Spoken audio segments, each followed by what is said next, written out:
just waking up báwọn náà ṣe sọ fún nìyẹn pé no pé àrífín ti pọ̀ jù pé since tó jẹ́ wípé girlfriend ẹ̀dẹ̀ ló ṣàkíyèsí ibẹ̀ ló fẹ́ máa gbé tí ìyá àti bàbá ẹ̀dẹ̀ má gbàgbé pé wọ́n ń ṣe Yorùbá ṣe mọ̀ pé tó bá jẹ́ Yorùbá ni I want to believe wípé Yorùbá ọmọ kan ò ní wá sọ́dọ̀ ẹ̀ kò dẹ̀ jẹ́ kọ́mọ yẹn sùn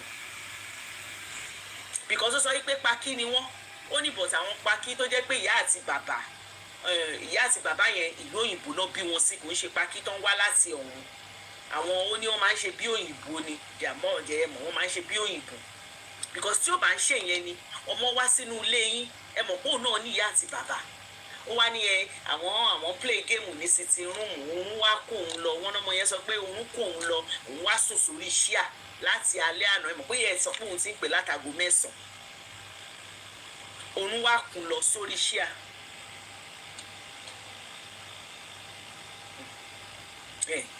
so wọ́n ní ó sọ pé òun kó òun lọ sórí ṣíà ipe kò wá sẹ́ni tó jí òun nobody woke him up ipe òun ṣẹ̀ṣẹ̀ wá lajú ní tó 11 lòun lajú wọ́n ní bínú ṣe wá bí àwọn náà ni àwọn wá sọ fún wípé ṣé o kúkú fẹ́ wá kẹ́rù ẹ̀ kó lọ máa gbé lọ́dọ̀ girl yẹn since tó jẹ́ wípé ibẹ̀dẹ̀ ló fẹ́ máa sùn sínsìn láti ìgbà tó ti dé wọn náà wá sọ bẹ́ẹ̀ fún wọn ní wípé Sísídúpẹ́ àwọn bọ́mọ yẹn sọ̀rọ̀ ní pé tó 11 lọ́sàn-án ní àárọ̀ yìí wọ́n ní ọmọ àwọn ò wọlé until aago tó 7 ní alẹ́ ó ti di àná ń bíbà yìí sìn tó 7 wọ́n ní kò kúrò wọ́n ní kí ní 360 yẹn ẹ̀ṣẹ̀ sọ fáwọn pé ó kúrò bẹ́ẹ̀ ní past 6 ni so tó 7 wọ́n ní so tó ṣe dé tó tẹ bẹ́ẹ̀ fọ́nfọ́nfọ́n kan àwọn pé kọ́kọ́ àwọn ṣáàjọ kó filẹ̀ fáwọn kó má lọ bá a sọ because ṣe mọ̀ pé ó ti ń rude kó má lọ pé àwọn ò fẹ́ kan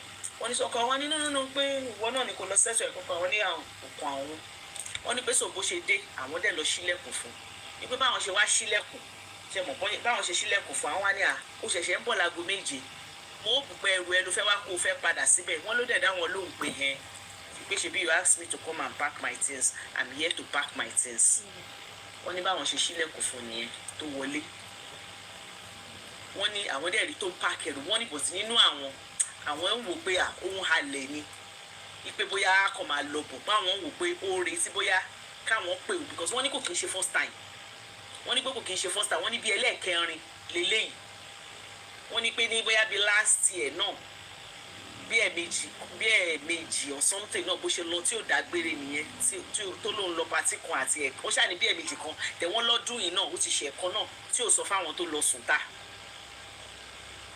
so wọ́n lélẹ́yìí so bó ṣe wọlé tó lòun fẹ́ kẹ́rù yẹn wọ́n nínú wá bí àwọn gbà ṣáwọn làwọn tún máa bẹ̀ ni pé nǹkan táwọn expect ẹ̀ kó ṣe táwọn ṣe sọ fún wípé ṣòfẹ́ wá báwọn expect ẹ̀ pé bó tiẹ̀ bẹ àwọn kó ṣe wọ́n ní nǹkan táwọn expect yẹn wọ́n náà wọ́n ṣáà bọ́ sínú yàrá wọn wọ́n ní kó tó di pé àwọn bọ́ sínú yàrá àwọn ṣáà rí tó ń lọ tó ń bọ̀ tó ń lọ tó ń bọ̀ tó wá ṣáà tó ń kó nǹkan àwọn nǹkan tí ẹ̀ kọ́ bí ara sí wọ́n wá ní bọ́ ṣe fi mẹ́sẹ̀jì yẹn sílẹ̀ fún mi wọ́n ní báwọn kan ṣe bọ́ta nínú yàrá àwọn táwọn ní káwọn ṣí yàrá ẹ̀ àwọn rí bó ti kó gbogbo nǹkan ẹ̀ ó ti bọ́ta nínú ilé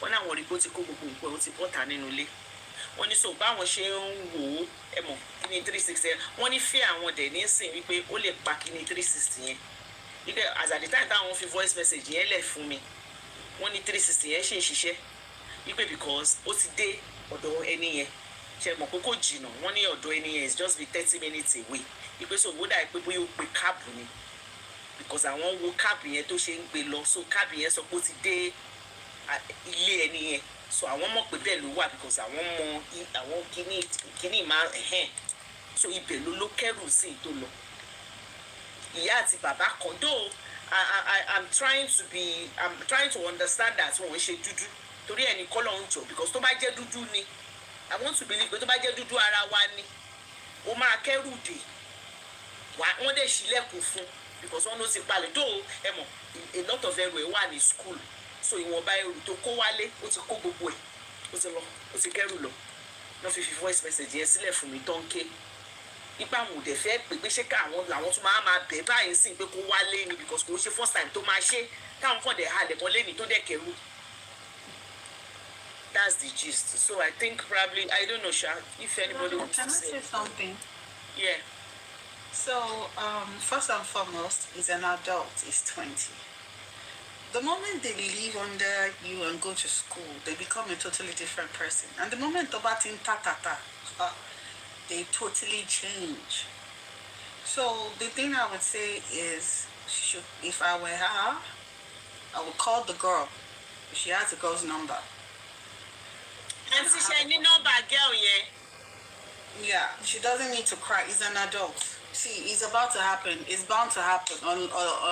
Unfortunately, it happened early. Of course, it's going to happen, but I don't think she expects it. Not this way. He's 20 though. He's 20. Like the most. Not of everybody is 18. So I don't know about UK. I guess because we're Nigerian parents, we think that. 16. Exactly, they move out. So the thing is, because we are parents and maybe because they're so close and she believes that is an adult. Facing the son, what's your take? You said all these people saying he's spoiled. Do you have contrary opinion? Yeah, I don't think I think he's an adult. But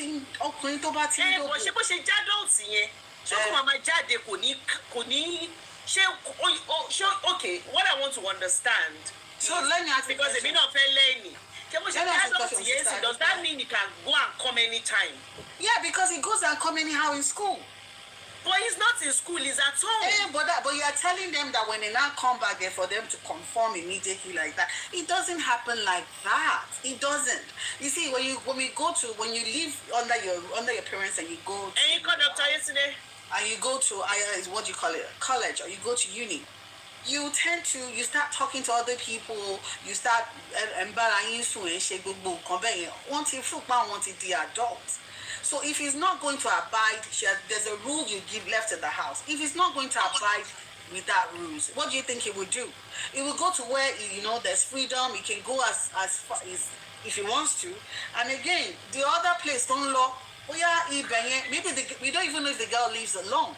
Now, if she lives with her parents, her parents I said now I'm Nigeria don't form Oyibo, táwọn Oyibo máa gbà káwọn kí boyfriend àwọn ọmọ wọn máa bá wọn gbé. They don't have a problem with it. Àwa dúdú la ní problem pẹ̀lú ẹ̀.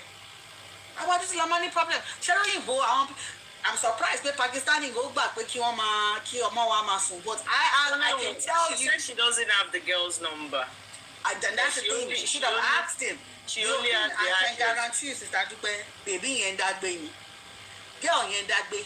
Tó bá jẹ́ pàkí gidi o, bèbí yẹn dàgbé kò dìgbé pẹ̀lú àpòlè. No, wọ́n ní kò dàgbé fún àtàwọn parents ẹ̀ ni. Àwọn parents ẹ̀ get address. Wọ́n ti westernize, àwọn parents westernize wọ́n ti gbà. Wọ́n jẹ́ kó wá súnlé. No, wọ́n sọ wípé mi wàá mọ wáyé tó ń ṣe béèrè nọ́mbà. Wọ́n nígbà tó dé tó lóun fẹ́ lọ sọ́dọ̀ girl yẹn làwọn ní send address ibi tó lọ kó táwọn fi ládírẹ́sì nìyẹn. Sherry, if I were her, I'm going to speak for myself now. If I were her, I would send him a message. I would like to meet your girlfriend. Can you and your girlfriend come over to the house so we can talk? Yes. Now, so because they need to know who the guy is dating. My girlfriend no more. Yeah. Now, she will not pull the girl to the side. She will not have a conversation. Hello. Hold on. I want to hear from Christine. But I need to have your phone number. I need to have your home address. In case I need to find my son, I know where to find him. So, because it's very obvious. Sister Dupe, ayé ti yàtọ̀. She needs to find that girl. Right now, she needs to send a message to him like, I would like to meet your girlfriend.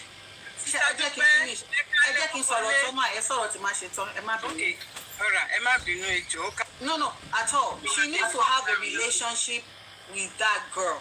She needs to send a message to him and say, you know what, bring the girl over. Let's have a conversation. If it doesn't conversation, girl to the side. But I need your phone number and I need to know your address. Tell me what's my phone number and your address. Well, I tell us, I will show up on a day to Mama be a weekend. Timothy, my mama, my dad. I'm not here to issue no issues, nothing. I know my son is dating your daughter. and I know my son has not been coming home because of the lower. So, kila leshe as parents. That's how you're supposed to do it. Whatever fiagidi, ten fagidi, ten binu is my way or my right. Allah my jacote ma guru emo. We forget that your generation, our generation is different from the generation of the children we are raising now. In your fagidi shemo. Or else, what I want to understand, like I said, me too now, because it's scary for me. Are we saying pé tọ́mọ bá ti lọ sí university tó bá dé kò yẹ kó ní rules? Kí ló dé tó tún ní gbèsè wá sí kálẹ̀ báyìí náà? Ó máa ní rules. Why they district? Very. I just don't go for this. Oh, there is the fact that ilé yẹn already. Hello, I think you should write an email to Ó ti jẹ́ wípé máa ní kọ́ ni bàbá ẹ̀ number one. Ṣé mo pé ojú àgbà kò lè dàbí ojú ara bá lọ ṣe Yorùbá ṣe máa ń sọ? Ẹ má bínú voice mi ṣe No, bàbá ẹ̀ náà lè wà ńbẹ̀ kó ṣe nǹkan tó wù ú. Very true. Madam, I have similar thing. Bàbá ẹ̀ wà ńbẹ̀. Lọ́kọ méjì. This boy is just 19 years. Bàbá ò bá wà ẹni ńbẹ̀. sùúrù ẹ jẹ́ kí n sọ̀rọ̀. Tẹ́rí rọ̀rọ̀ báyìí SISIDUPE èèyàn máa ń ṣe sùúrù ni. Ṣé rí àwọn ọmọ ìlú yìí? Okun òkè ń wúru kéèyàn wá òru pẹ̀lú wọn. Ṣé gbogbo àwọn tán ní ó ti bàjẹ́ ni ó ti ṣe ni? Èmi ò mọ situation wọn o. Bó ṣe rí ìlú yìí, Ọlọ́run ló ń báyàn tọmọ, yóò máa ṣe tiẹ̀ o. Ẹ lè fún ọmọ ní discipline ayérayé kó dẹ̀ change. Ṣó ti yẹ yín sọ gbogbo àwọn tó sọ pé àwọn ọmọ yẹn ti bàjẹ́, me I don't agree with them. What I would advise the mom, òun náà àwọn àǹtí tó sọ̀rọ̀ yẹn ló ti sọ yẹn. Ó wà scary, but SISIDUPE ń ṣẹlẹ̀. I have a 20-year-old daughter who is at uni. Ó wà nílé báyìí. Kò ní pé tó bá ti fẹ́ jáde, màá ti ní agreement pé ìgbà tó máa ó máa láti dé ní time yìí. Ó máa ní mommy you have anxiety, you have anxiety. Ṣé rí tẹ́lẹ̀, mo bínú jù, mo máa ń bínú gan.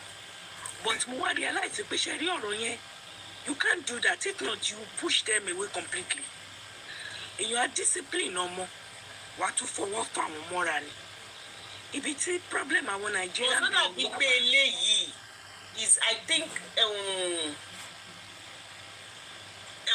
nǹkan tó ti ṣe Mrs. Young, Mrs. Young, please. I don't know what's going on with my even on Mrs. Young's life. I don't know why I get restricted so bad. I'm tired of it. So I don't know. Ó restricted mi náà. Can you imagine? Like kilo leto yìí. Kilo ti sọ Yorùbá kọ́ mọ̀ sọ ni. Kí máa ń ṣẹlẹ̀ Maybe ní somebody is reporting you. But I don't think it's reporting. I don't know. I think TikTok go No, it's not the advert, Mrs. Young. Ó sọ pé harassment. Ó sọ pé mi harass mo dẹ̀ tún bá yàn jà. But mo ti bá That's yàn what jà I'm saying. Come on, pay your call. Click it. Bí reporting ṣe máa ń ṣiṣẹ́ kọ́ ni. Ó ti yẹ yín, if you push that boy sùúrù ni o. Bó ṣe máa ń ṣẹlẹ̀ nìyẹn. If you push him away too much, SISIDUPE ẹjọ́ má àwọn bínú. ọmọ Àǹtí ẹ̀jẹ̀ sáré má bínú. Mo fẹ́ wọ yín náà rò lọ kí n tó wọ ẹjọ́ má bínú. Nǹkan tó ṣẹlẹ̀ yìí ṣẹlẹ̀ sí ọmọ ọkọ mi bá ṣe sọ̀rọ̀. Ṣèbí yẹn 20 ni, eléyìí 16 ni. Ó sá lọ ń gbà kan. Ọmọ ẹgbẹ́ náà ló sá lọ bá nílé ẹ̀. Ọkọ mi dẹ̀ strict kan. Àwọn tó strict pa yẹn ni tí ò fẹ́. Yóò tún dé ó sá lọ tó sọ pé òun fẹ́ rí bàbá òun kinní kan because wọn ò fẹ́ kó lọ rí ọmọ tá à ń sọ̀rọ̀ yìí. Èmi ni mo kọ́kọ́ mi mo ní ìwọ ọ̀gbẹ́ni wá ọmọ eléyìí ó sá lọ lọ́lákòókò ó sá lọ lẹ́ẹ̀kejì ó sá lọ lẹ́ẹ̀kẹta wọ́n òun ẹ àwọn ẹ̀gbẹ́ òde ṣe bẹ́ẹ̀ ṣebí same training tó fi train àwọn ẹ̀gbọ́n ẹ̀ ló fẹ́ fi train eléyìí pọ̀ because just like what Tino said that this generation jẹ́ náà àwọn ọmọ eléyìí sìn wọn ò gbọ́ pa wọn ò gbọ́ po èmi ni mo pè pé you know what ká invite ọmọ tó ń sọ pé òun fẹ́ òun nífẹ̀ẹ́ òun máa parọ́ òun lé lọ́rùn àwa mo ní ká invite ẹ̀ wá sílé wa ọmọ tí mo sọ àjọ lọ ṣọ́ọ̀ṣì lé nìyẹn èmi ló yẹ jẹ́ ká pè lọ ṣọ́ọ̀ṣì bí atọ́ bá ń tí pásítọ̀ wa bá ń wàásù ọ̀rọ̀ Ọlọ́run sí inú ọmọ ìyàwó méjèèjì wọn á mọ ibi tí wọ́n fẹ́ bára wọn lọ wisdom ni wọ́n máa lò ìgbà tó máa lọ fọ́ọ̀sì yẹn ó máa sá kúrò and ó máa hate yín ni like the mother I'm talking to the mother of the child Oh my hate dead because oh my we are young fẹ́ Indo. I would just say she should use wisdom. Gbogbo àǹtí wọ́n ní kí ni situation nílé wọ́n ní ṣó ní nǹkan tó ń le ni. SISIDUPE, most times there's nothing that is going on. Not ọmọ tí mò ń sọ yìí ilé wọn ọmọ tó délé wọn tó ní I love your house. Kò sí nǹkan tọmọ ìfẹ́ tà ń fún kò sí nǹkan tó fẹ́. Ó dẹ̀ ṣiṣẹ́ ó ṣe báwo ló bá mi ṣe ohun tí mo ṣe sórí. She's good nǹkan tó ń ṣe ó good but sometimes àwọn ọmọ máa ń fẹ́ gba freedom wọn when it's not the right time. Wisdom ilẹ̀ máa lò tẹ́ bá ní ẹ fẹ́ lo force ọ máa sá fún yín ni. Ibi ìbàdàn kẹtọ́ máa lọ máa rìpọ́ọ̀tù òbí òun ṣe kinní kan òbí ṣe kinní kan so sometimes kò ṣe pé nǹkan kan ṣẹlẹ̀ ẹnu ilé bó ẹ mọ àwọn teenager and youth love àwọn love kan wà àgàgà tó bọ́ bá tẹ̀ tí ń dóbò ṣẹ̀ṣẹ̀ ló pọ̀ yẹn sì pé ó ti ń dóbò. Mr. Vince, are you here? so òun ẹlẹ́dùn mọ́ Okay, sir. so ìyá ẹ̀ kí ẹ̀ kó ṣe sùúrù. Wọ́n ní pé kò sí nǹkan kan tó ṣe lé ìyá his own space everything. That's one SISIDUPE kò sí nǹkan kan kò sẹ́ni tí ẹ filẹ̀ kó filẹ̀. Ṣé mo lè sọ experience tèmi because I have similar experience. I have 19-year-old. Ó ṣe ìṣẹ̀lẹ̀ last week mi. This one ti ẹ̀kọ́ ọlọ́pàá sí mi àti bàbá ẹ̀. Ó lọ fẹ́ àtàkùn wọn. Biological bàbá ẹ̀. Bẹ́ẹ̀ ni. Àmì ìlọ́kọ méjì. Òun ni last child wa. Ó máa pé 20 August. The same thing, the same story yìí mi fẹ́ bẹ̀rẹ̀, the same story yìí. Ìgbà tẹ́yìn sọ mo ti ẹ̀ mo lanu ní pé àgbógun ayé ni. Àbó ti lọ mẹ́lòmíì ni. Nígbà tẹ́yìn sọ because exactly nǹkan tó ṣẹlẹ̀ yìí náà nìyẹn náà dé. Ó bẹ̀rẹ̀ sí ní lọ sílé girlfriend. Ó lọ náà dé láti school ni. Bẹ́ẹ̀ ni ó lọ nígbà tó ọjọ́ tó máa ṣẹlẹ̀ nǹkan tó ṣàṣẹlẹ̀ yìí gangan ni òkú bá lọ ó pé mi ì lè sùn mo pé Auntie, ẹ má bínú truth. Auntie, I don't know if this will make you feel better. You can see because I think she's just when you think you've done a bad job. I think nǹkan tó ń ṣe wọ́n nìyẹn. Ṣe nǹkan kan tí ò dáa àwọn ọmọ yẹ Ọlọ́run ló mọ nǹkan tó ń ṣẹlẹ̀ ṣebí àwọn mẹ́ta nìyà àwọn ẹ̀gbọ́n àwọn siblings ò ṣe bẹ́ẹ̀ náà. Àwọn siblings ò ṣe bẹ́ẹ̀. Ohun yìí ó lọ gbà tó dé ẹ̀wọ̀n ìgbà tó lọ bí ìsúnmọ́jú nígbà tó ọmọ mi máa dé ọ̀sán níbi tó 3 ló dé tó kàn ṣe dé hello mom ó dẹ̀ ń wọlé yàrá ẹ̀ lọ́mú ní padà wá ń bì kí ló ṣẹlẹ̀ where are you ó ṣàrànmú ló bá ń lọ mo bá tẹ̀lé lọ ló bá palẹ̀kùn dé ló bá tilẹ̀kùn lẹ́yìn mo bá bẹ̀rẹ̀ sí ní gbálẹ̀kùn ní bàbá ẹ̀ bá dìde gbà irú àárín fíìmù lélẹ̀ ó lọ láti àná ìyá ẹ̀ bẹ́ẹ̀ sọ̀rọ̀ ìyá bá ní tó bá ṣílẹ̀kùn ó máa jálẹ̀kùn ó lóun máa jálẹ̀kùn ibi tí ẹ̀ ti ń tẹ̀lé láti jálẹ̀kùn ló bá pọ̀ ọlọ́pàá ó lọ fẹ́ àtàkùn ó lọ fẹ́ àtàkùn ó pọ̀ ọlọ́pàá àtàwọn ọlọ́pàá dé òun tó pọ̀ ọlọ́pàá ó takú sínú yàrá èmi mo lọ́pàá dé ọlọ́pàá tí mo lọ nígbà tó ọlọ́pàá rí bẹ́ẹ̀ mo lọ sílẹ̀kùn fún ọlọ́pàá ní èèyàn lọ́kọ́ mo ní ọmọ mi ni ó lóhun dààmú ló wà lókè ó lóhun láti bọ́ sísàlẹ̀ òun ò ní lọ́pàá nínú yàrá pé kí ló ṣẹlẹ̀ ó bá bọ́lẹ̀ ó la fẹ́ àtàkùn òun kò lẹ́jọ́ kọ̀ọ̀kan tó sọ ọlọ́pàá bá ní pé nǹkan tó ṣẹlẹ̀ ń sìn àwọn ò lè kẹ́rù ẹ̀ jáde àwọn bàbá ẹ̀ ní dandan kó jáde bí kò máa jáde yẹn náà ṣe mọ̀ èṣù yẹn náà ti tanná sí yẹn náà ní dandan ó máa jáde ni ọlọ́pàá bá ní pé ókè òun náà lóhun ti kẹ́rù òun ọlọ́pàá bá ní àwọn ò lè jáde àwọn ò lè gba kẹ́rù òun náà ló máa kẹ́rù ẹ̀ ipò tí àṣẹ kò máa kẹ́rù ẹ̀ pé tó bá ti pé kó jáde pé tí kò bá jáde pé tó ń ṣàṣọ ọ̀pọ̀ tá a máa ṣe fún wa anyway ọlọ́pàá kan wá ń ṣàǹbá mi sọ̀rọ̀ ní àárín wọn pé ṣé kò get serious beat nígbà tó kéré ni mo ní ó get bàbá ńlá yálàyà beat mi ò kọ́ tọ́mọ lóyìnbó ọlọ́mọ yẹ kí èṣù kó ráyè láyé èèyàn ni mi ì tọ́ ọmọ lóyìnbó. Exactly. ó bá ní ọmọ bá ní pé yes ní wá ní pé òkè ìyá bá ní pé ó mọ̀ pé òun lè máa jáde kókò tí kò kọ́ta lè ṣe pé àwọn olùkẹ́rù ẹ̀ jáde ọlọ́run ọlọ́pàá yẹn sọ fún mi ó ló mọ̀ pé òun lè máa jáde tóun bá fẹ́ jáde tóun bá ṣùs láti máa jáde ní pé ká fi sílẹ̀ èmi bá ṣàlọ́ gbọ̀gbọ̀ mo ní kó jẹ́ ká jẹ́ bá kò ní abájẹ́ lọ sí ṣẹ́mọ̀ láti kú tẹ́ḿpà yẹn náà bíkọ́ ní UK lẹ́yìn náà wà aṣáájáde US lèmi wà anyway ọkọ mi náà ó bá federal government ṣiṣẹ́ bẹ́ẹ̀ fún ṣe mọ̀ tó kọ́ àti ọkọ mi pé òun kí kó fẹ́ẹ́ kó ètò wàhálà sí ẹ̀gbọ́n lọ́rùn yẹ̀pẹ́ náà ṣe ń ṣe kí wàhálà bá lọ ṣẹlẹ̀ mú láti bí ìyẹn náà jáde lọ á lọ lọ́rùn tàǹbàdé after 2 hours adé ẹ̀gbọ́n ẹ̀ dé ìyẹn military yẹn wá ní pé kí ló ṣẹlẹ̀ ó dẹ̀ kó ti ṣàlàyé fẹ́ gbọ́n ṣàlàyé ìyẹn ló pọ̀ ọlọ́pàá yìí kò wá sọ fún gbọ́n fóun lòún pọ̀ ọlọ́pàá ìyẹn ló pọ̀ ọlọ́pàá tí èsì bẹ̀rẹ̀ sí ní flink gbogbo ẹrù ẹ̀ jáde nìyẹn yẹn ká gbogbo ẹrù ẹ̀ síta ó fẹ́ lọ kọ́ ẹrù sí gáràjì yẹn lọ sí gáràjì ó kó gbogbo ẹrù ẹ̀ síta ẹ mọ̀ pé mo tún bíbọ̀ yóò níbi tó fẹ́ lọ ó dúró síta more than 4 hours kò níbi tó lè lọ nígbà tó yá iṣẹ́ àmọ́ bóyá sójà kọ́ pàbúrò mi ìgbìrán wọn àbúrò mi wá pè mí pé kí ló ṣẹlẹ̀ ló wá wọ́n ṣàṣàlẹ̀ yẹ nǹkan tí èfi yẹ tó ṣẹlẹ̀ mo yẹ ní pé òun nígbà sílé ọmọ yìí mo kàn yọjú bí almost 5-6 hours mo kàn yọjú mo kàn rí pé mi rí mbẹ́ mo ti kó gbẹrù ẹ lọ mo bá dákẹ́ mi ìwà comfortable but ṣètìlí tough love nígbà mi ó máa ń da tough love máa ń da mo ṣàwádà pé mo pé mo lọ́wọ́ ti lọ. bẹ́ẹ̀ni mo wá sẹ́mi bá rò pé lẹ́yìn nìyẹn mo ṣe ní bá jèrè ní kó wà níbi tó wà yẹn ó máa gbé bẹ́ẹ̀. Ìsídùpẹ́ ọmọ padà wá. káwọn yẹn tó lè síta. Ìsídùpẹ́ ọmọ padà wá kí ló máa ń lé wọn.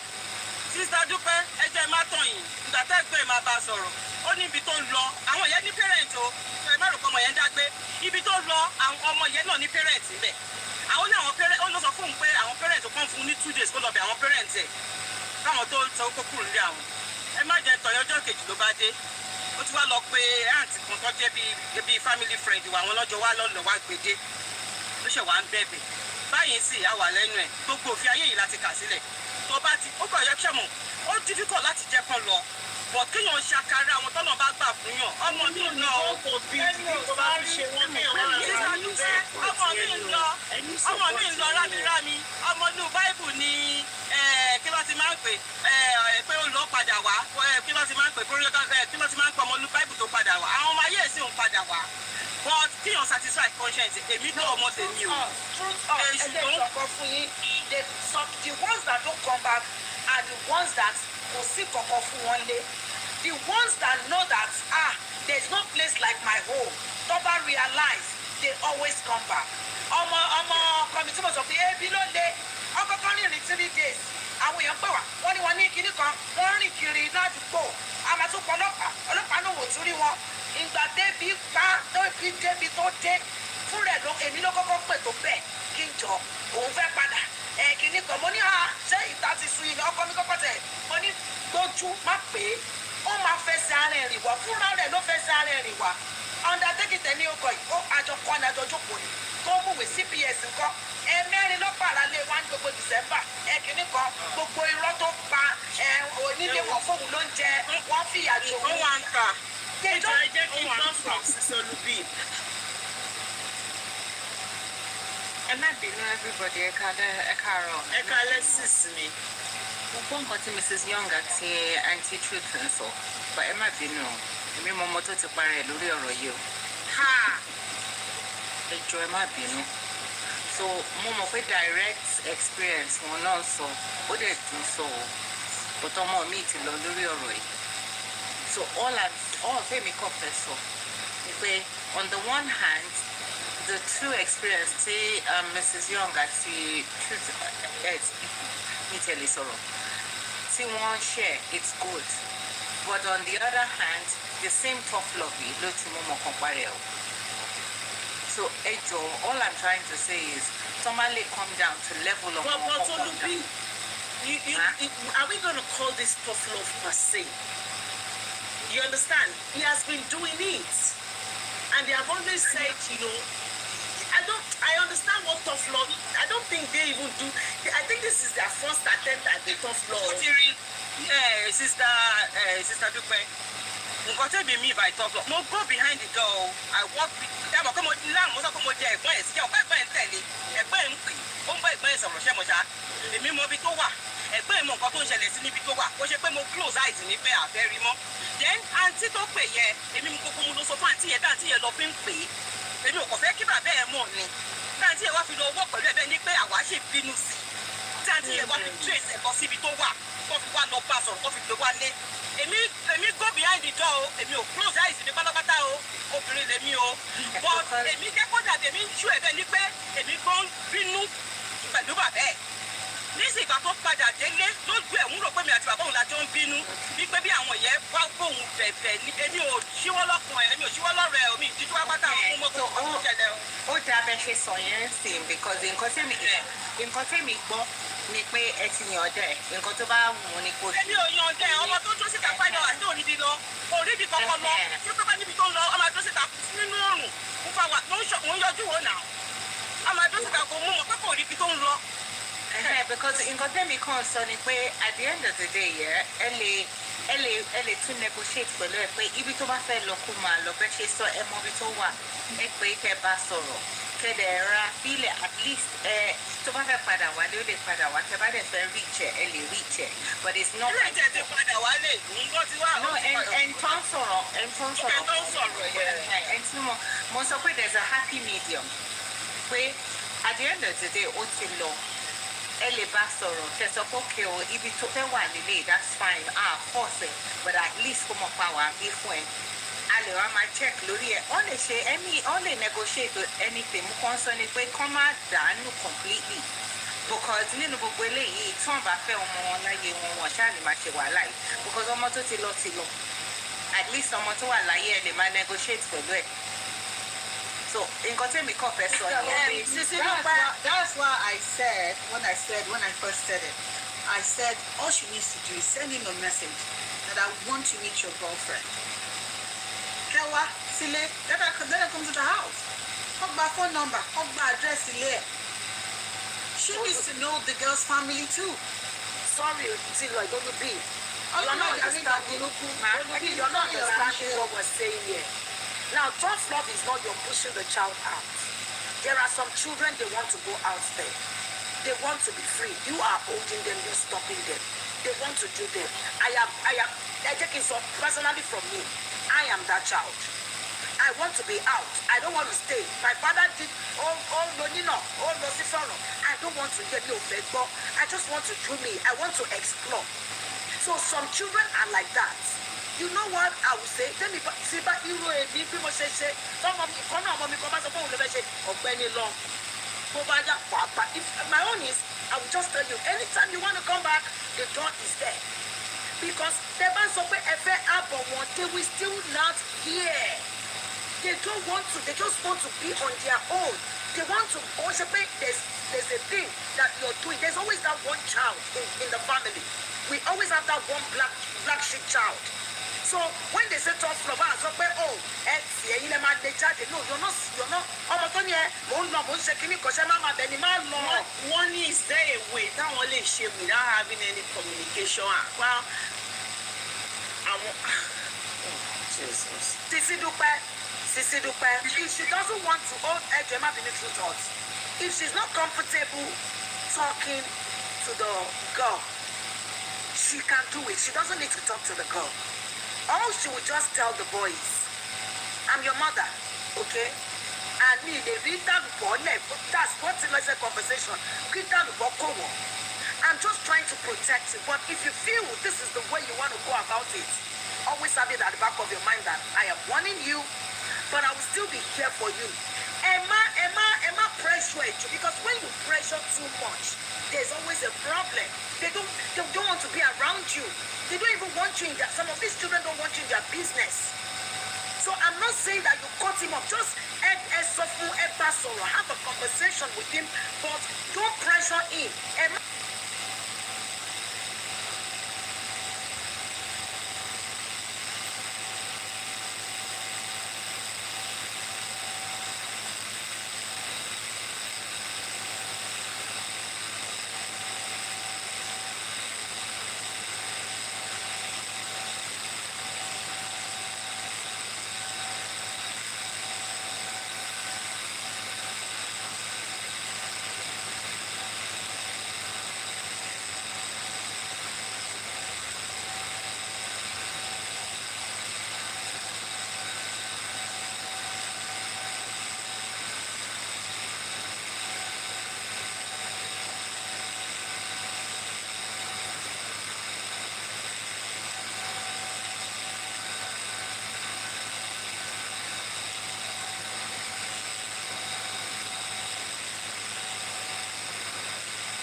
today.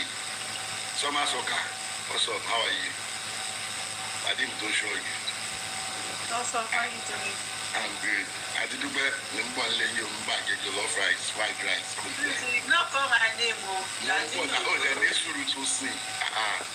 Jollof rice. To put up I'm making jollof rice in here, man. Peppery, man. To see, you tell me.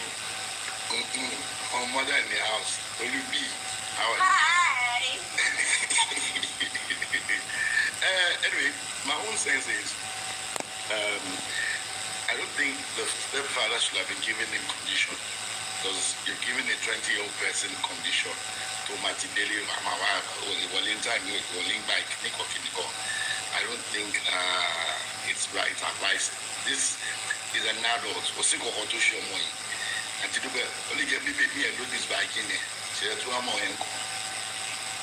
She had more uncle. Only a big baby and ladies back in there. But if you talk about what do we do? When she came in, then what tebas bed. Auntie, Emma Brian, no. Emma, where calm down. Uncle, she was in the no matter how I live, because if you don't know, it's going to be fine. There's nothing wrong with him. These are the age. On age now, man, she will go, okay, they want to be a man, how to be a man, how to do this, how to be. This is the age. This is the age at their peak. There's nothing wrong with this boy. He just wants to enjoy life. When he was in uni, he goes to club. He goes out. You are not there. So what are you now saying here? Like, can you go, everyone buy? More enjoy life now. The only thing is that commercial maybe to low protection or more, low protection. I know you're an adult, but try and protect yourself. Because there's a problem out. There's no problem at all. The guy just wants to explore himself. He wants to enjoy himself. This is the time they do it. And the good thing is like you're not even going to die. There's nothing you can do about it now.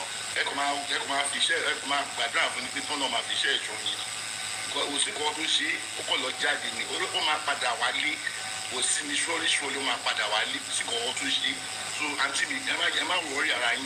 Because I know she need, but I'm 20 years. I'm not thinking more to judge that she's only girlfriend.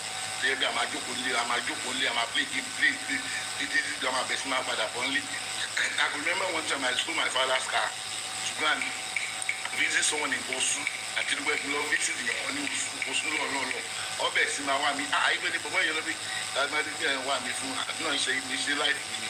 So he's saying, in his life, and he's in the country where he's definitely going to be safe. The only thing I'm just scared about is the only thing to very more why let it be worried. To my best man, if he's not using, then you don't have to worry yourself. If he's not using, you don't have to worry yourself. He's at the age of where he can do his boys, and this way he have friends. I want to share. You are still in the mommy's house. You are still in this boy. So he's exploring his adulthood. His adulthood right now. This is the time he's enjoying himself. And like I said, you don't need to be worried as much as possible. Just try to tell him if you have any problem, get back to me. Like T.T. Lois says, well, try as much as possible to know the family of the girl. If it's possible for you to know the family.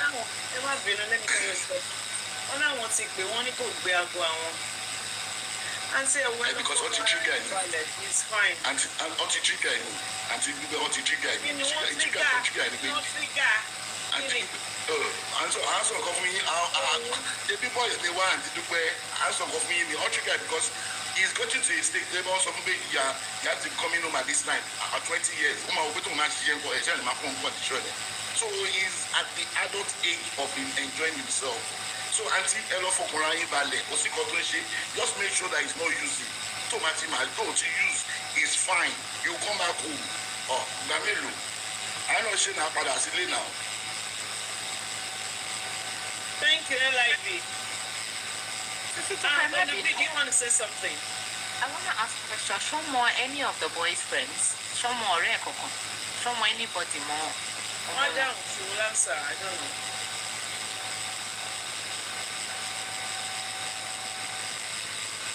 No, my dear, come on, you're not. It's a first one of Jerry. Sister Nafisa. Everybody. Sherry, Woman, some cocoa, or that you need to honestly. So moving forward, he has left the house. That is established. Very little in the calm down. Very so you can love someone from distance. And then push you one between one. From the time to one. You don't pay your back. Ẹni kọ́ ẹ ti tètè pé kó ṣálẹ̀ ló yẹ kẹ́. Ẹ ṣe wọn ní no she could. Ṣálẹ̀ ló yẹ kẹ́. Sister Dupe wọ́n lè pè but she did the thing pípìn yẹn wọ́n ṣe ẹ̀rọ̀dẹ̀ because irú ọ̀la lè yẹ kán pè kò lè yẹ kán pè gan ordinary message a WhatsApp message she could have just dropped a WhatsApp message I hope you're fine where you are. That's all she needed to tell me. How are you? I hope you're fine where you are. If you have anything you need, please contact me or contact you that if they have that kind of relationship. So got to say, boy, they call she there for Lola. She there for Lola.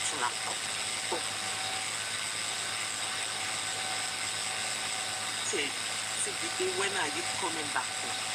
How much she there for? All she needed to just do this. Keep checking on him. Keep asking if he's fine. That is all. But come on, when are you coming? Go by she bed. He be told you, they entertain me for more than a week. Because when she lay, you know, go by ya, you go mind, taking she knew he will come back. But she should not be the one to not supposed to come back home. All she needs to do is show him I care about you wherever you are. Is show him. Just let him know I care about you wherever you are. But for my people, can't a man mean you. Nǹkan tẹ́mi sọ ni pé since náà àwọn ní kinní kan tán ti mọ ibi tó wà. Lèmi ṣe sọ wípé okay, ẹ bá wọn ṣá. Wọ́n ti mọ ibi tó wà. Wọ́n dẹ̀ bọ̀ pé bẹ́ẹ̀ náà ló wà. But he didn't tell her he was going there when he was leaving the house. Òun ṣe kó sọ fún wọn pé ibi tí mò ń lọ. Thank you, Mr. Vince. Ṣé nǹkan tí mo sọ yẹn? Òun ṣe kó sọ fún wọn pé ibi tí mò ń lọ rẹ̀ ó kàn gbé ẹrẹ̀ ó lọ rẹ̀. So àwọn náà máa bá ṣe kinní yẹn náà ni. I hope you're fine wherever you are. I hope everything is fine. If you need me, talk to me, call me. Ṣé nǹkan tí mo sọ yẹn? And she should keep doing that. Come and love ẹ̀ fún rẹ̀ tó bá ti sú. Ó máa padà wálé. Tó bá wá padà wálé nínú ìjọba wa jókòó. Kì wá ń sọ̀rọ̀ ìjà. Kì í sọ̀rọ̀ agídí. Ọ̀rọ̀ tó máa bá a sọ. Away from everything that is going on. Two things. Whenever you're home, why don't you try, like, encourage him to get a summer job. My brother used to be like this. Ó ń ṣiṣẹ́, wọ́n ló ń ṣiṣẹ́. Let's understand. Sherry Taboo. Wọ́n ló ní summer job. Sherry Taboo mi tí mo sọ yẹn. Òun máa ń jáde ni. Ó láìpẹ́ máa jáde gan. And I'm talking about an adult here. It's about 30 something now. Ó máa ń jáde gan. Bí 2 lóru ló máa wọlé. Bí 1 lóru ló máa wọlé. Initially, we don't know what worry that relation. Mama text, hey, where are you now? Listen, our feeling. Ìgbà tó yá, ó bẹ̀rẹ̀ sí ṣiṣẹ́. Ìgbà tó ń ṣiṣẹ́. In fact, everybody envy him in 7 o'clock. Tó bá di dé báyìí. Ó bá wa ṣeré ju 8 o'clock. Because he has to wake up early to go to the work the next day. So, ó bá wa tiẹ̀ sọ̀rọ̀ rárá lẹ́yìn pé ó kàn sáré kí gbogbo jẹun bọ̀ ní yàrá ẹ̀ ló lọ fún un. So she let him be. He wants to be an adult. Let him be an adult. Emma, baby, just show him you're there for him. You care about him. That is all you need. And the second one, if you can encourage him to bring the girl in, you find out that most of the time, Mama spend going you not Mama spending. Because it's a full opportunity to bring the girl home. He won't be even going out all the time. Bring the girl home. Get to know the girl. But he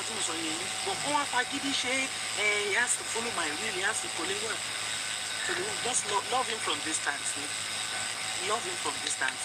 Or so that's my submission.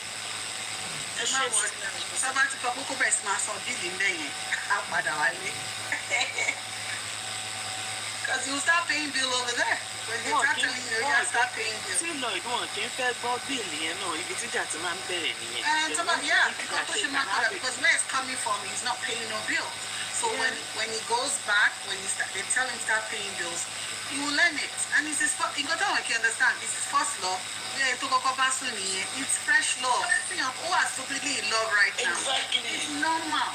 It's normal. It's normal, Sister Dupe. Oh, God, officially, lile. Easily, never finish everything. My daughter is asking, is he allowed to bring his girlfriend to his own house, to his mother's house? Is he allowed to bring her? It's not something that he said he wants to do, and she said no. He never said anything about it.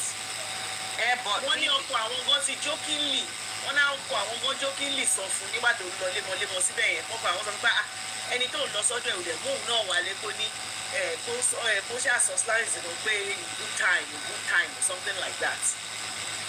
Okay, because nǹkan tó wọ́n sọ ni pé bóyá wọn ní accommodate pé as Nigerian parents wọ́n lè sọ pé ọlọ́run má jẹ́ kò ní ṣe lémi ló ti máa báyọ̀ sùn. wọ́n ní àwọn ò tiẹ̀ láìka ìjẹ́ ẹ̀ wọ́n ní bọ̀tà àwọn ò fi wọ̀n sí wọ́n ní àwọn àtọkọ àwọn làwọn kan máa ń gbàdúrà pọ̀ lọ́hùn gbogbo ìfẹ́ wọn ò kọ́ ṣáàṣe kọ́ tètè fira wọn lẹ̀ pípọ̀ àwọn ò fi wọ̀n sí báwọn máa ń bá a sọ̀rọ̀ pé báwo ni girl náà kó mọ̀ ń pé torí ẹ̀ làwọn ṣe mọ ìbít about the parents má bá bí Sister ẹ mọ nǹkan tó mọ mi sọ ẹ má bínú àǹtí Nafisa àbí ṣé Nafisa ẹ Sàmúrí ọmọ mi sọ pé ìgbà míì pé as parents a máa ń rò bí àwọn ọmọ nǹkan tó ń ṣẹlẹ̀ pé nǹkan tó ti sọ láti kékeré pé bóyá ẹ má mú ìbò wálé ẹ má mú Asian wálé ẹ má báyọ̀ sùn before age no sex before marriage pé ọmọ ń rò bí so nísìnyí tó ti wá dàgbà pé tó bá ń sọ pé ẹ wà friendly but really ẹ wà friendly pé ìgbà míì is those things ló máa ń rò because as far as ó ń gbọ́ nǹkan tó ń sọ so òun sọ pé ọ̀rọ̀ yìí is not ọ̀rọ̀ pé it's just easy like that but ó láti jẹ́ nǹkan tí ó ní nǹkan tí ọmọdé ìmúdání tí àwọn parents ẹ̀ ò mọ̀. Sister Olubi, you are right. Kó mọ̀mọ́ yẹn wálé kí ìyá máa ràn kó máa kán mọ́lẹ̀ látọ̀ olùgbé rẹ̀. You took that word Ẹ̀yin náà lè máa sọ pé ọ̀ṣẹ̀bọ́ṣẹ̀ báwọn náà ẹ má fẹ́ Ìgbò ẹ má mú èèyàn kan Kàlàbá wálé má ṣe kìnnìkì wá lọ fẹ́ Ìgbò ṣé màá mú yẹn wálé wá bá yín ẹ̀yin ọmọ kọ́ mójú báyìí ẹ máa kọ́ lójú nígbà tẹ́ bá ti fún kọ́ mọ́ wá kó wọ́n àkọ́ tébù ọmọ kan sọ pé I don't want to come to your house anymore. Ayé ti change. And it's the same with Emma Bayosun, bóyá ṣẹ̀mọ̀ à ń gbàdúrà hold virginity Emma Bayosun. So nísìnyí ó lè wà uncomfortable nípa ẹ̀. All tó wọ́n sọ ni pé tó bá yẹ pé ọmọ ọ̀rẹ́ bọ́ yẹn kan pé kán bá ọ̀rẹ́ bọ́ yẹn sọ̀rọ̀ kọ́kọ́ wà á gba safety ẹ̀ kán mọ ibi tó wà kán dẹ̀ filẹ̀ síbi tó wà. Pé ọ̀rẹ́ yẹn á dẹ̀ máa ṣe go between ṣẹ̀mọ̀ bíi best friend àbí nǹkan kan bẹ́ẹ̀ yẹn because ìyẹn lè ní softer heart towards parents bọ́ yẹn ju bọ́ yẹn fún rẹ̀ lọ. Pé so tó bá lọ́rẹ̀ẹ́ tó mọ̀ mọ́ then at least only communicate pẹ̀lú ẹ̀ kọ́kọ́ mọ̀ pé wà okay o ibi tó wà door wà open pé this is not the time to be èmi lọmọ ọlọ́run èmi ni assistant Jesus pé kọ́ wà very open sí that's what she's saying o and she's her age mate. Tell her ìṣe ọmọ tó ń sọ ọkùnrin ni o. Mama they're all thinking the same but as she said and she also said that these boys are slow sometimes. These are the things that we're saying. This is the way they think. Like actually debate a lot as long as people She said thank you to your girl. As long as it's not using a final show you won't know lot of care. Don't have to know lot of care. Calm down. The first one there me no one so the most anything that trigger Fly free. Put your take in the comments. I want to hear your take. My Olubi, God bless you. Thank you. She said thank you. She said thank you to everybody. Believe me, at least with this us talking about it, we've been, even if we don't solve the issue like that, but at least she's hearing people's experiences and everything. But kini go easy. Because as a parent, all you do is love them, care for them, be is it too much to ask that you're under my Come on, látàárọ̀, okay, wọlé lágo mẹ́wàá, wọlé lágo. It's not too much to ask. So, is it for them, for us to be friends? Does that mean I will have to like understand that that child is now an adult, that he can come and go as he pleases? You have a question, or maybe just a suggestion. Hold on, Olu. Ó dà pé Sísàrà ni mo kọ́kọ́ gbé before Treasure.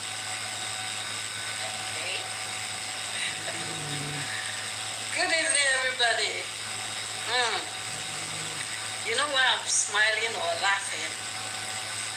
My case was the reverse.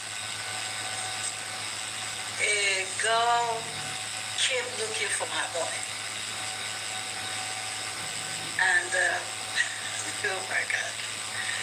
So, I want to take a lot from what Mrs. Olube said. And if the woman is here, I want us to look at it from different angles. Don't be too sure that you... Don't be too sure. Sometimes they don't know how to express it. Don't be too sure that what? He's not troubled. Sometimes, especially men, they find it difficult to express. But I'm going to give one instance before I move to the main thing. My case, it was a girl that came to my own house to look for my son. And my son was in school. And it happened that my dad just passed. So maybe somehow he talked to her that my grandpa died or something. And we're planning the ceremony and all that. Let me just cut it short. She came to the house. And this girl was even presented herself like my son's girlfriend, even though they were still in talking stage. By the time I got in touch with my son that, what's going on, you have a guest here, this is what is it. This is back home in Nigeria, this is not US. So let's not think because it's only abroad. So I had to talk to her, and from there I realized that something is wrong, something is not connected. I don't want to go into more details because this is my own private life. But something was wrong with this girl. The mom just passed. Maybe about a year or 2 years ago. She was so sick. There were 4 sisters. She was the last one. So I had to put on my other part of the mother in action that what could be wrong? Why are you looking for my son? Apart from the fact that you're talking to a fine boy or something. Then I got to realize that it is more than what we were thinking. And let me hand it this way that I got so involved that I called her my daughter. By the time I realized what was going on, because as a mother, I couldn't push her out. And by the time my son came, my son couldn't say this is my girlfriend. Who was she living with before coming to yours? We left our sisters. So she was living with her older sisters. They were together. They were looking for her. So were they not like grown up with them? They were together. I think this girl was 15. I think was 17 at that time. So first of all, when I got her age, I was like, no. So how did you handle the situation? You say you let her stay. Did you contact the... I had to look for the sister. Ask questions and all that. Because first of all, I wouldn't let her go out. Because as a mother, this is dangerous. You're too young for this. What about the dad? Dad is late too. No, the dad is late, but I think that the mom died first before the dad. they add issues there. So I'm just going to say this that, like Sister Olubi said, please, if you're listening to me, don't be too sure that he is not troubled. It may not be like what I'm saying here. You may want to look into that. That is one. This girl, I realize that she has her own mind of her own. And it's so strong that there's nothing you tell her that will make sense. She just wants to explore. So at that point, I had to look for who to talk to her and how to help her navigate things. I think I've mentioned it here one time. She was a girl that told me, I want to have a baby. And I was like, why? Why do you want to have a baby? So it's sometimes they are thinking, but we think they are not thinking. They have things that they have going on with them. So please, you may want to check that and find out. It could be something that you are not seeing. Now, if you ask me, how am I going to handle this? I have 2 boys. They are not even boys now, they are men. You cannot force them. A 20-year-old boy can have a girlfriend. But can they go against your rules? Well, some think because they are dealing with their parents, it's allowed. But what you cannot accept is what you cannot accept, and you must find a way to deal with it. Now, if I'm going to deal with this situation, first of all, I won't tell him, if you want to live in my house, there's some things you wouldn't do. I will tell you this is what you would do, and this is what you wouldn't do. But if you think you cannot do what I want, I'm not going to be upset with you. You see, that time when he came wasn't the time to do that, to say that. I'm not going to accept that, but that wasn't the time to say that to me. Now, if I'm to talk to him that now that he's out, I will find a way to reach out to him, just like a lot of people said here. I hope you're doing fine.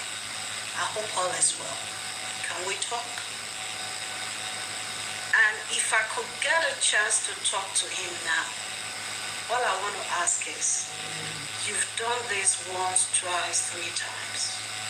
It is obvious, I think, you want to stay, you want to live by yourself.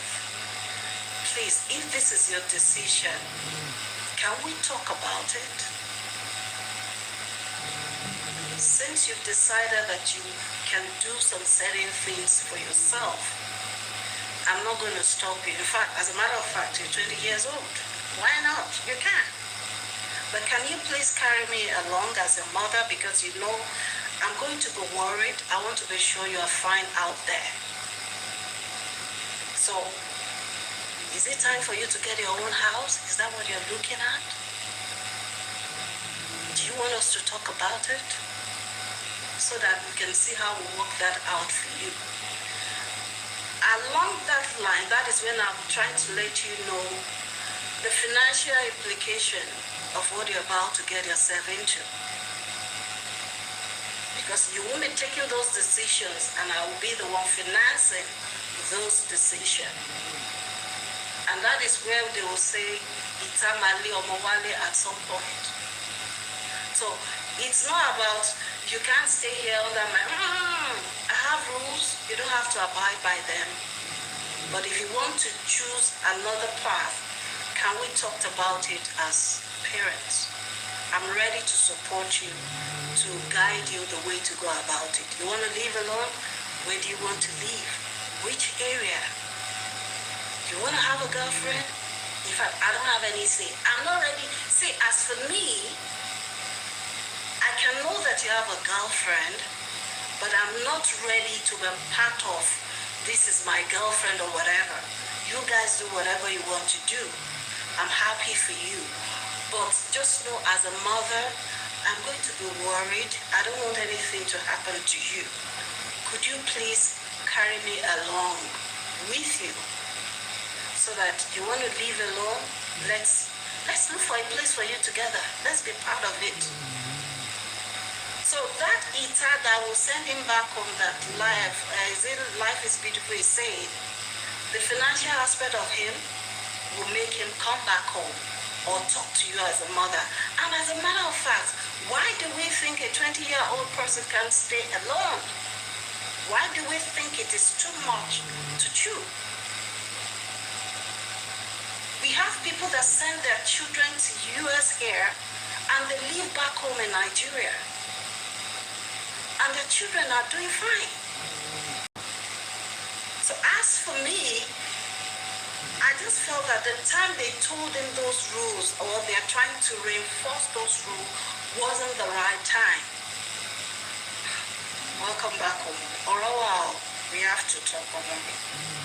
Joe, I don't want us to keep going back and forth over this issue. I think you are ready to go out and stay outside or something. Since you cannot handle this situation, can I be part of how you want to, you want to live there? He's the one that will say, no, Mom, that's not what I'm trying to do. Well, I don't want this. And you are not ready to abide by this. So it won't be like, if you can't stay, get out. You won't see it like that anymore. You will just feel like, oh, okay, my parents they are taking the side that I would love to. The path I would like to take. And you will be surprised how much advice he will come to ask from you.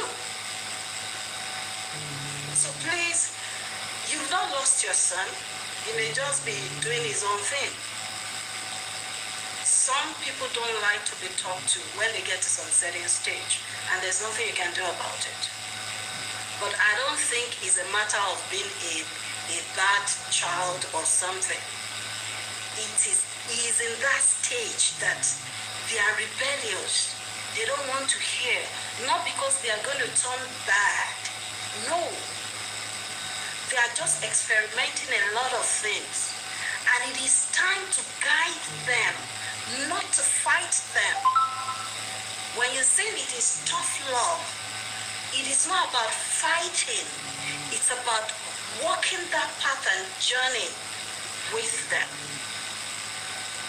My first son went through a lot of things he did not tell me. Do you know what he said? He said, Mom, if I tell you, what are you going to do about it? Crying? Praying? That's all you do. So these children, sometimes they have the mind of their own. We just need to find how to dig into that and assist them.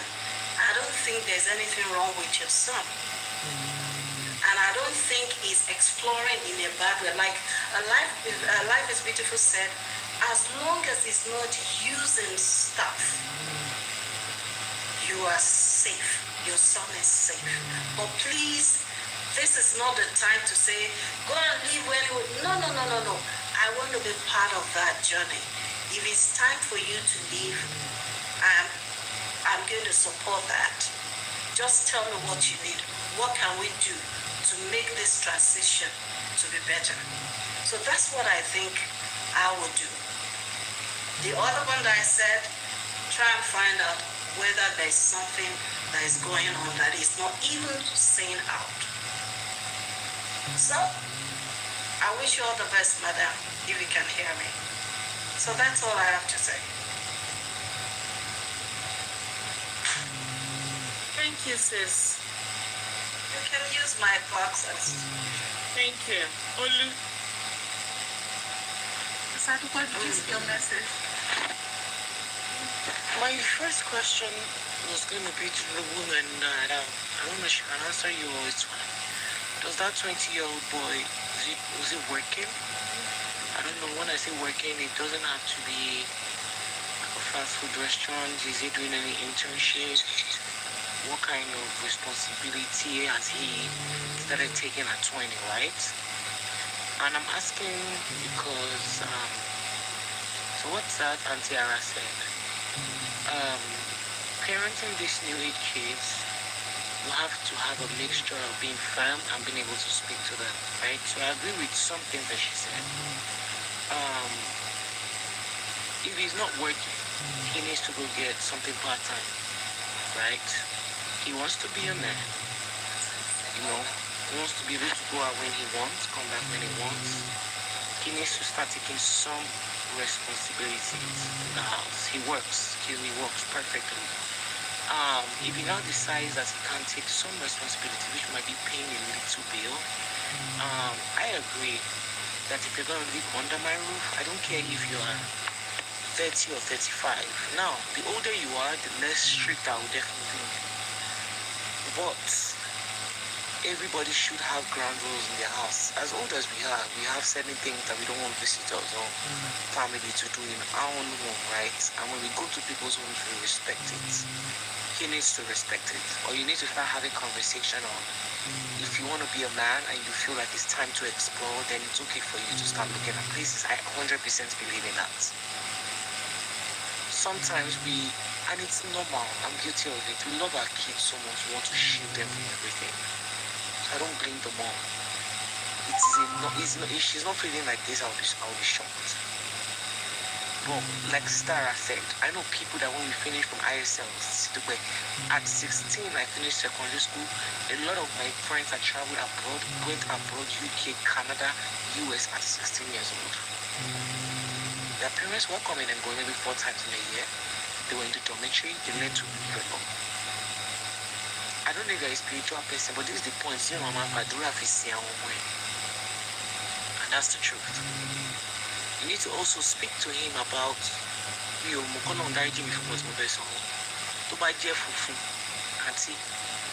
need to tell him, speak to him about consent, speak to him about certain things. Let him know that anything about Shelley, the one time this girl says he should not touch her, to buy low fever, any routine for work at Ile. You worry and worry. You're a black boy, already is one no against you. I'm telling you, like it happened to that boy may so rest in peace in Dubai. Those are conversations that we need to have with our male kids. Is she married? I missed that part of the story. Lady, does she have a husband or somebody? Yes, but not the boy's dad. Okay, and this is where I always say that a father figure that your child trusts is very important in a child's life. If it is not a stepfather for whatever reason, there should be an uncle, there should be a senior brother, there should be somebody.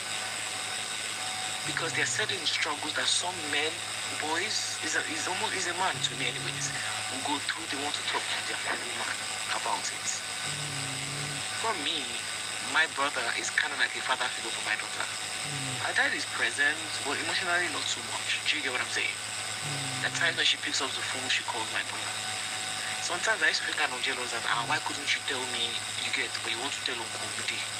I should be like, it's not that I just feel like talking to him. So learning to step aside, that is something. If you're not going to be with your partner, I've always advocated for that. And that's why I always say, when parents separate, please, there has to be someone to respect. And when I say respect, it means that person's life is worth emulating.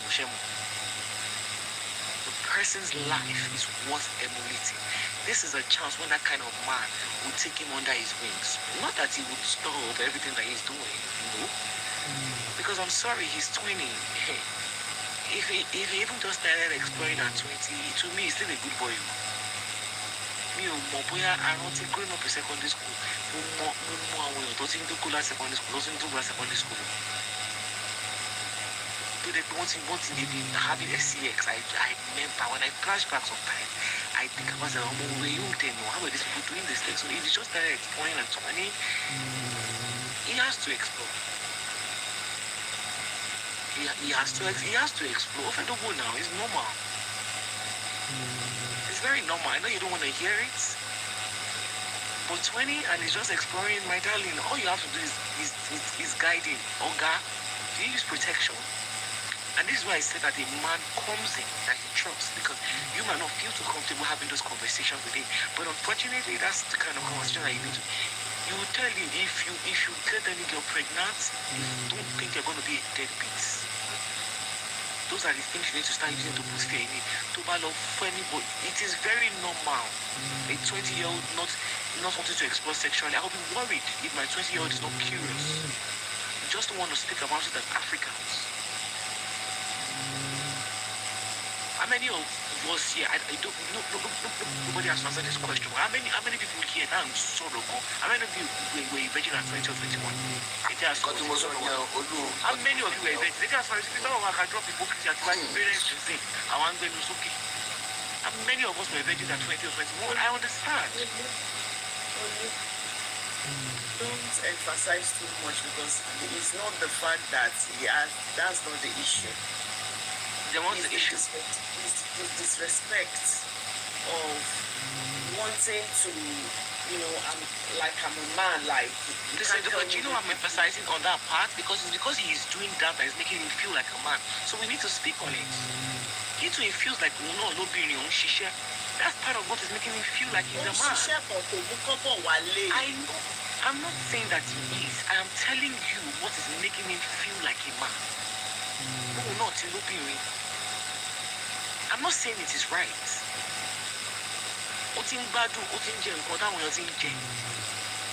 That's why he's feeling like a man. I'm not saying that he's the man of the house. Yes, thank you, Statue B. Yes. So that is why I said that he is rebelling the wrong way. So all this story was bàbá ìwà náà wọ́n sọ gbà ṣé bẹ́ẹ̀ yẹn dẹ̀ ló fẹ́ máa gbé tó bá jẹ́ bẹ́ẹ̀ ló fẹ́ máa gbé wọn náà wọ́n kàn sọ ní láì tó bá jẹ́ bẹ́ẹ̀ ló fẹ́ máa gbé wa bọ̀ lé wá kẹ́rù ẹ̀ olè wálé olè kẹ́rù olè lọ́gbẹ̀. Because I'm sorry she shouldn't have. Please, SISIDUPE. Okay, I think it's all right. It's my opinion. And that's why I say when we are parenting kids, SISIDUPE, in this place that they can go and walk and rent a house. I don't know if like parenting kids in the abroad is different from parenting kids in Nigeria. 17, 18-year-olds maybe won't share Nigeria. Are they like it?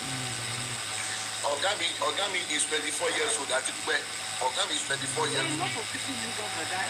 Oh my God. I don't even expect. I don't even good job. Yes, I must. That is the thing. I see so many of them when I worked retail, 19, not and that's why I'm saying that I wouldn't have gone. I'm not blaming her for feeling that way.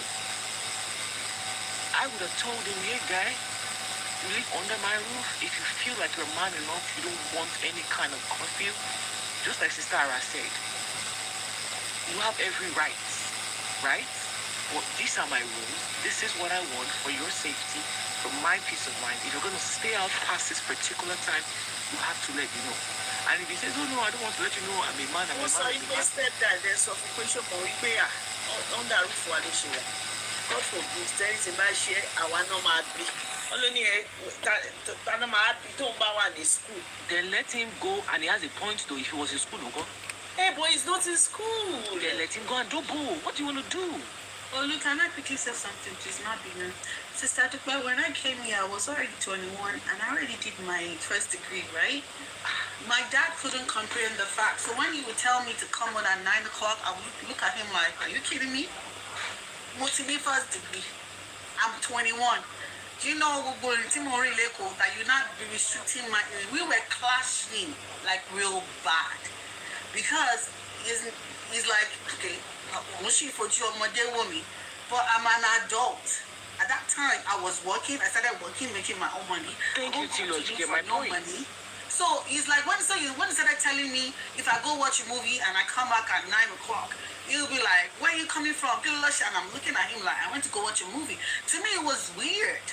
So you cannot, you don't understand what we're trying to say, Sister Dupe.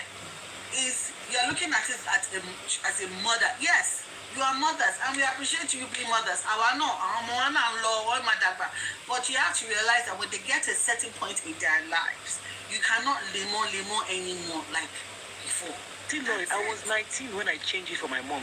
But let me tell you, she used to insist that I come home every weekend when I was in Land. I did it for 3 years when I was in year 3. I didn't come home one weekend. Same here. She came to the hostel with a driver. She called me, where are you? I said I was in Sule. I went to my friend's house in Bankolimo. Kiliko, where's that place? I'm coming now. She drove down there. She said, get in. I said, I'm not going anywhere. I give you good grades. I don't give you headache. Give me some freedom. That's what I told my mom. So I don't know if this child has been good. I'm not saying he's right to speak to her the way that he did. But if he has been a good kid for a while, I'm sorry. You are going to have to give him some freedom. No, it's not about me doing African mother. I am just saying that is it just going to be about so should we just throw in the towel automatic the age here? That's what I'm saying. No, it's not about throwing in the towel.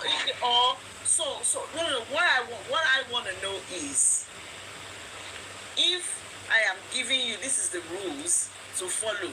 Not that I fish or anything, and I'm telling you for your own safety, at least you 11 wole. You understand? They want to talk about to go down one bay and one to one tala one me.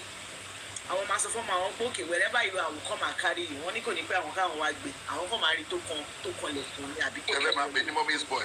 So no. So what I'm trying to say is, so if you give them that rules and they are not following it, should we just look away and just let them be? That's my question. We'll look away, but we'll still be with them. You'll still be the guiding light, but not in a very hard way. You can still be the guiding light, but not like you are lemon. That you see, that lemon goloma to rebel. I'm gonna tell you that lemon, I rebelled like crazy. Like you tell me. One atiba to today. I think one atiba to today losing also I will come alone.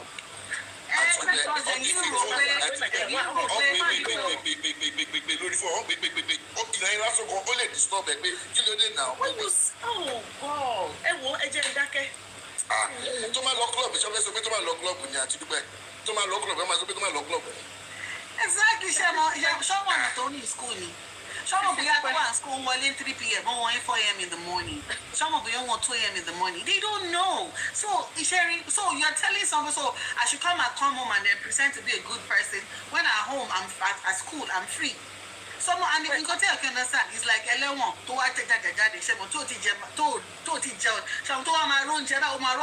crazy. And so that little freedom told me that you want to put a cap on it. No. Understand me? Lloyd, sorry, Emma, I have a question for you. You know, you shared your story about rebelling at the time and where you already had the degree and everything. In all your disregard, in all your rebellion, in all your pushback, did you behave like this boy in the sense that it's almost like he does not care? In Kotoba so anytime anytime whether it's dangerous outside or not, did you rebel like that? And I have a follow-up. No, you know why I couldn't? Because I'm a girl. It was easy for Corey. But for a girl, it was more like, I wanted to go out. I wanted to go get my apartment. My dad said, hell no to the no. He said, no, you're not going to do it. We went back and forth. I was already working. I needed my own freedom. I had my own car. So he then said, no, hell no, you're not going nowhere. Well, when it came to the boys, it was easier. But when it came to the girls, it was tougher. So that's why I'm saying that it wasn't, yes, I was rebelling. When I'm ready to go, I'm good to go. Yeah, when I come home, what's that? Why are you coming back? I will go back and forth on it. It was after a while, Mama had to cut off to be,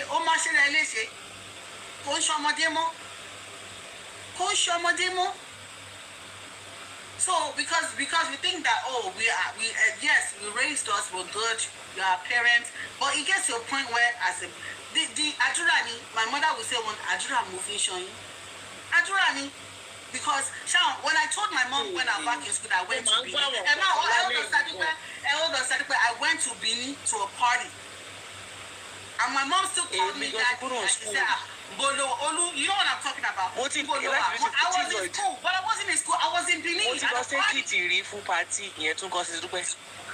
Lloyd. àdúrà tẹ máa gbà ní àti dúpẹ́ àdúrà tẹ máa gbà tó máa ní láti máa find out pé he's not using if he's not using they are good to go àdúrà tó jẹ́ tó máa gbà ní pé bàbá yìí oló máa lo nǹkan kò ní ta if he's not using he's good to go. And can I tell you one thing that worked for me, SISIDUPE and Olubi? Let me say this. In all my mom's being strict, not being strict, she created a safe space in the sense that at the back of my mind, even when I was doing whatever, I never did too much on my own. Do you know why? She made me know that if push comes to shove, I knew I could run to Moxie. LIB. I don't know how we can do that for our kids starting from this age, especially for those that don't have like 20-year-olds here, then we still have like 10, 11-year-olds. I don't know how my mom did that for me, but I knew that if I was somewhere and there was about to be trouble, my first instinct was, Momsi will not let me be. So even in my rebellion, I don't know how she instilled that in me. I still rebelled, but forget it, I knew that Timba Kweya Ilori phone. Tobawa ni Kafanchan, she's there. I don't know how she did it, and I pray to God to give me, because I've asked her herself, and she doesn't really know. And it takes me to one thing that Miles Monroe said, the late Miles Monroe said, and this for those that believe in my own God. I'm not preaching for other people. He was preaching once, and he was talking about when his eldest son started to rebel. And he was a pastor, and people come and say to him that your son is this, you are pastoring other people. You are doing this, you are doing that, but your son is rebelling. And he said something. He said, I have raised him in the way of the Lord. He will come back home. And I think maybe that might be the secret formula. I don't know. Because even in my rebellion, I had this small conscience. I put it to you that so long as, like Ella said, as long as she's praying, that boy will be fine. I am telling you. That boy will be fine. He will come back. Another thing we don't understand, I was very sheltered when I was young.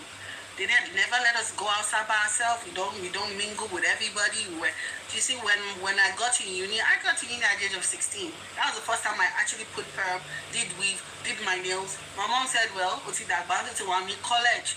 So you want to tell me that? So when I was at that age, when somebody because I never experienced it when I was much younger.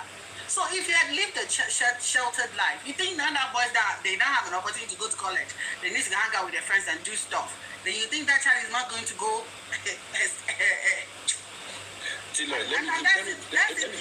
let me give you a story about my son at the Dubai. My son was about 15 or 16 years. At the Dubai, I made this for me. Maybe that, maybe no, it got to more. I'm sure you have a girlfriend. No, Dad. Maybe are you sure? Okay, who's your best friend? I believe it's any best friend or Obìnrin. I'm going to say, just to you alone. Now, if you want to shake the girl, ask, can I shake you? If you want to hug her, can I hug you? Make sure you hear yes, you can do it before you do anything. And these are the things we need to start telling our children. Not that they are stupid, not that crazy, but they want to try things. And this is because for me, and my son was even telling me one time that my plate, at 16 years old. Maybe no problem. My prayer to him is like, if they tell you in school, there was a time they called me from the school, not America. My boy's under detention. Maybe detention. If they believe it, detention was like all the cool school. Also, no, he was actually kept in another room. He's not going to be a part of the class. And guess what? I asked him, what did you do? Oh, she's intermediary. Oh, my Lord, she's intermediary for one. Oh, my Lord, Eli. Pass of Eli. Atupeli. Atupada. Mr. She got on my Muslim schools in there. Then please do not do. If anybody tells you, hey, say sorry, sir. If anybody say no, just say sorry and walk away. It's not that you're being a fool. It's not that you're being crazy. But the thing is, you make sure that he understands. And I told him to cut to everything. Make sure you have a condom if you want to do anything. Because I know what this kid can do and what they can try. Let us try this. So just as long as the he's not into any hard drug or any substances at all. He's just living an adult life. He's 20 years old. ọmọ 20 years old ti pa ọmọ ẹ̀gbọ́n mi started making money at the age of 21 at KPMB ní Canary Wharf ẹ á sọ pé ìyẹn ìyẹn bá sọ̀rọ̀ má sọ pé ọmọ boy calm down o just take your time o before you got married last year so please we need to tell him look be careful make sure you are protected do not go and bring unwanted pregnancy home and make sure he's not using mo tún tell mo make sure he's not using that is the most important thing torí tó máa ti bẹ̀rẹ̀ sí máa ṣe kí ni ẹ̀ ó máa ń le ọlọ́run bá jíjẹ́ ta ọmọ wa ṣe kú kọ́ bẹ́ẹ̀. And to piggyback off what LIB said, I know as Africans we don't like to have certain tough conversation with our kids, but we need. I had one with my daughter a couple of weeks ago. Like, you know what I told her? I said you're a black woman in USA. First of all, you're black. Secondly, you're a woman. Already, that's 2 counts against you, right? You have to be careful what you do. Some things that some other ethnicity might do, or race, get away with it. You cannot get away with it. Why am I telling her those things? Just gradually trying to put it in her subconscious that as you grow, you have to move different. I talked to her already about the certain crimes that you do. It's going to be on your record. There are certain things that you can be an accessory to crime, accessory to kidney pile. Do you understand? It might seem like she's just 11. I let her know that you can't even be in certain places. Now, she speaks to me about crush. Her dad does not want to hear about crush. The other time, she's like, Mom, I like ABC. He's so cute. He has dreads. I like him. Imagine, I'm 11 years old. He's so cute. He has dreads. Oh my goodness, his dreads, mommy, they look so nice and he's so handsome. Yes. He has dreads. What else do you like about him? I don't know, I just think he's so cute. I was like, okay. I don't think having a crush is bad. I mean, but I would just advise not to act any. But you guys talk. You're like, yeah, we talk. He's nice. Not a problem. Hearts meaning this.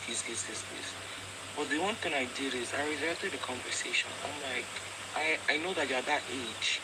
You're describing your body. He's having certain feelings. I just said, look, babe, just give me good grades, concentrate, don't get in trouble. She was like, Mommy, yes, of course I'll give you good grades. But I just want you to know that I've started to have feelings. And guess what? A week after, what funny feelings me? It's your money. Someone will deeply buy. But what's in the alpha the other one that you like? It doesn't look cute anymore. I like somebody else. I'm telling you, my Holy Spirit is giving me wisdom. Because how do I want to say that? I'm like, oh, okay, can we take it easy on the crush here? She's like, Mommy, I understand, but I think boys are cute. Cute. I think some boys are cute too. Yeah, but then I like that she's comfortable to come and tell me, right? We had a school dance. So like, oh, he invited me to be his day on the school dance. Like, fine, let me know. I dropped her off and all. What happened after? Oh, this one was nice. He held my hand and we danced. That is all. And she realizes that is all. Because we're not very teenager. She made this for me at 11. That money crush, not every me that. Not to make me money crush at that age. But we have to sit in that uncomfortable feeling. Just teach them about security because, like you said, mommy, LIB, she at 16, and she told me she does not want to do. Mommy, I don't want to do McDonald's. I don't want to do Chick-fil-A. She's looking for internship. Internship at a particular age for the course that she wants to. Because she's interested in STEM, right? So, the mobile brilliant. To what in she internship to save to at 18, 19. But the course of action we need to change it a little bit. And that is just what needs to be done. But boy, they could also be it. I should move out there like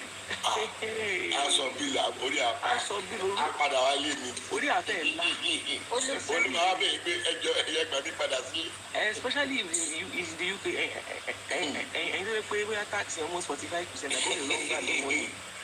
Can I ask you a question? You know, you shared about your daughter.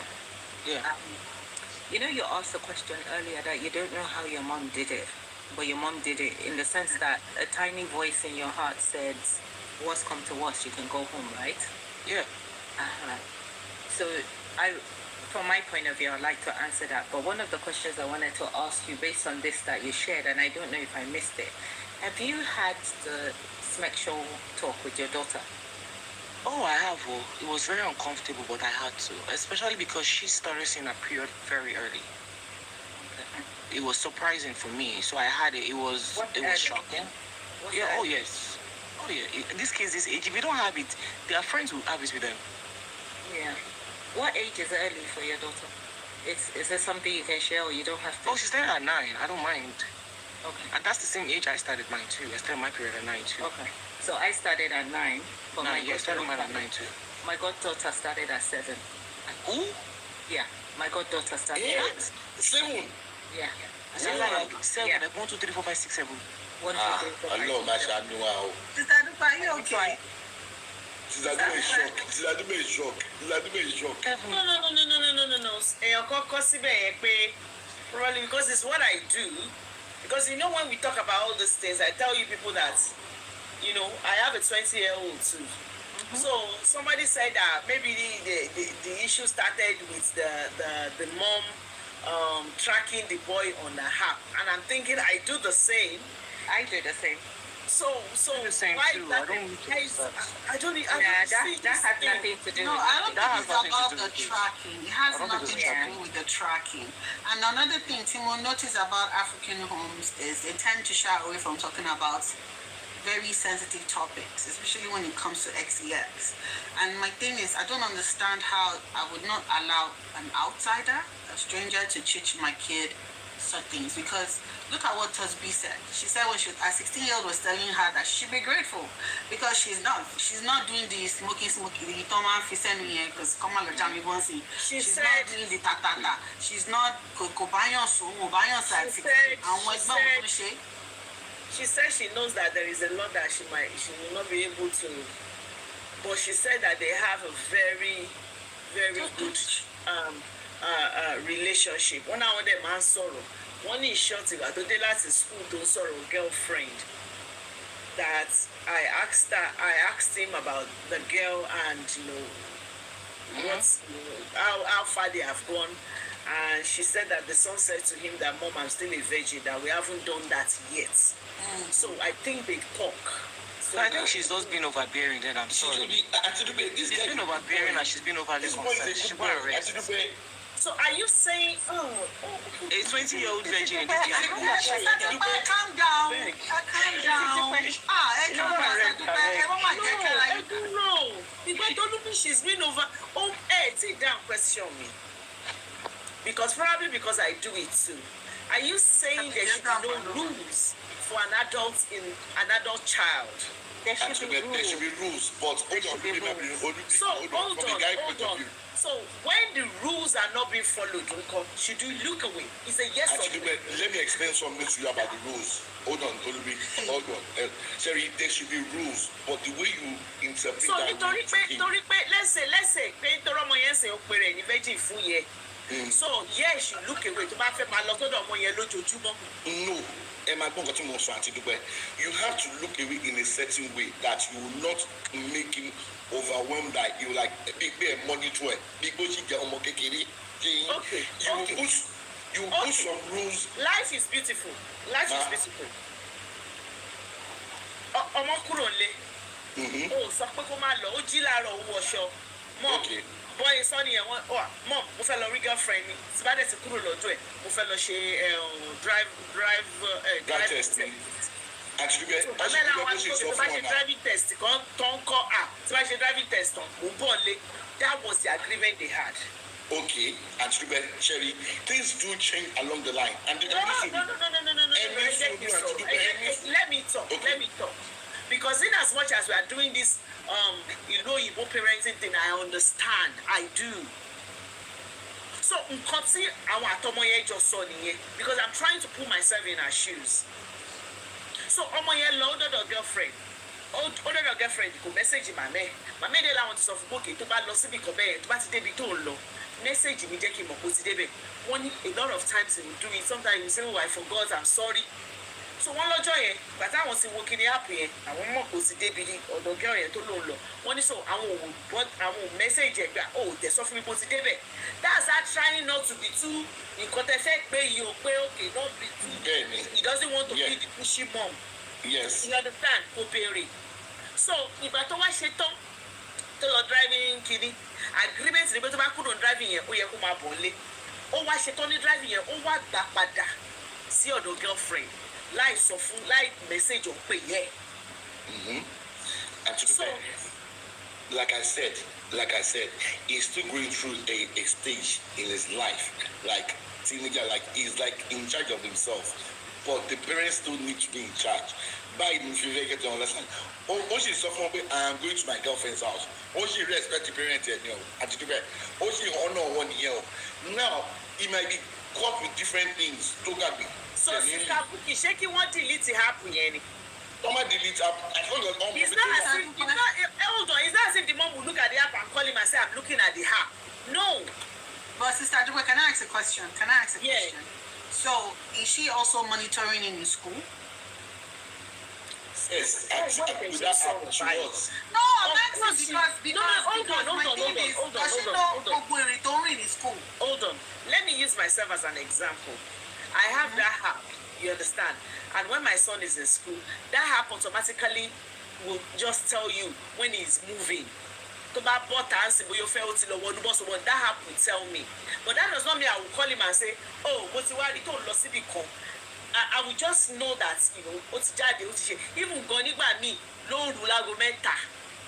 That app will tell me that my son is moving. Do I call him and say, I don't, but I have it, and yes, when it pops off, I will look at it to note where he is. But I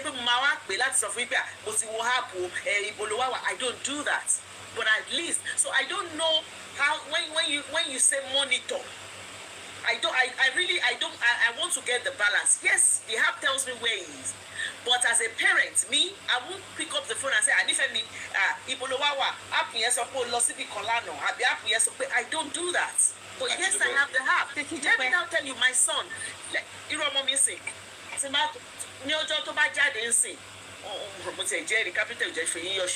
tó bá ti débi tó ń lọ á mẹ́sẹ̀gì mi ṣó yẹ ẹ̀kọ̀ọ̀kan tí bá wá mẹ́sẹ̀gì mi tó bá wá dé sí bá ní mo dẹ̀ ní tó bá débi tó ń lọ á ní mom now but you can check the app now I know you do. Exactly. Hold on. I am just trying to say to you that app is not a bad thing because I am seeing comments like, oh, maybe the boy don't like the fact that there is a app. So what do I do? I don't have any problem with that. So what do I do? What do I do as a parent? How do you have things that makes up my ballet? Because for me, that app is a peace of mind for me. So I have the app. I have the same app, and my child behaves the same way as yours. She is 3 hours away from where we live, right? The onus is on her. Mio, Atibatoti Kuptoti Law Uni, she's in Osha by second year and sing. Atibatoti Law Uni, after the first semester, Totiwambe, nearly Mawo app. And like you, it pings. Tobani Lulu, it will ping. Toban, the most I would do is say you need to get in an Uber. Kileto Shinri Kiri. That's the most I will do. The onus is on her, right? I'm going to a party, we're going to be done at 12, Luru or whatever. But Sherry SISIDUPE, I don't think you should delete the app. I keep the app. I don't monitor my 17-year-old either. It is on them to let us know. Team by relay by a certain time. Where is your lagbaja self? Shouldn't you be at home? That was what the Santi did. If I say, wọ́n ní happy yẹn ti sọ fáwọn ó ti dé wálé ó ti padà sọ́dọ̀ girl yẹn wọ́n ní because I no SISIDUPE, don't get agitated. No.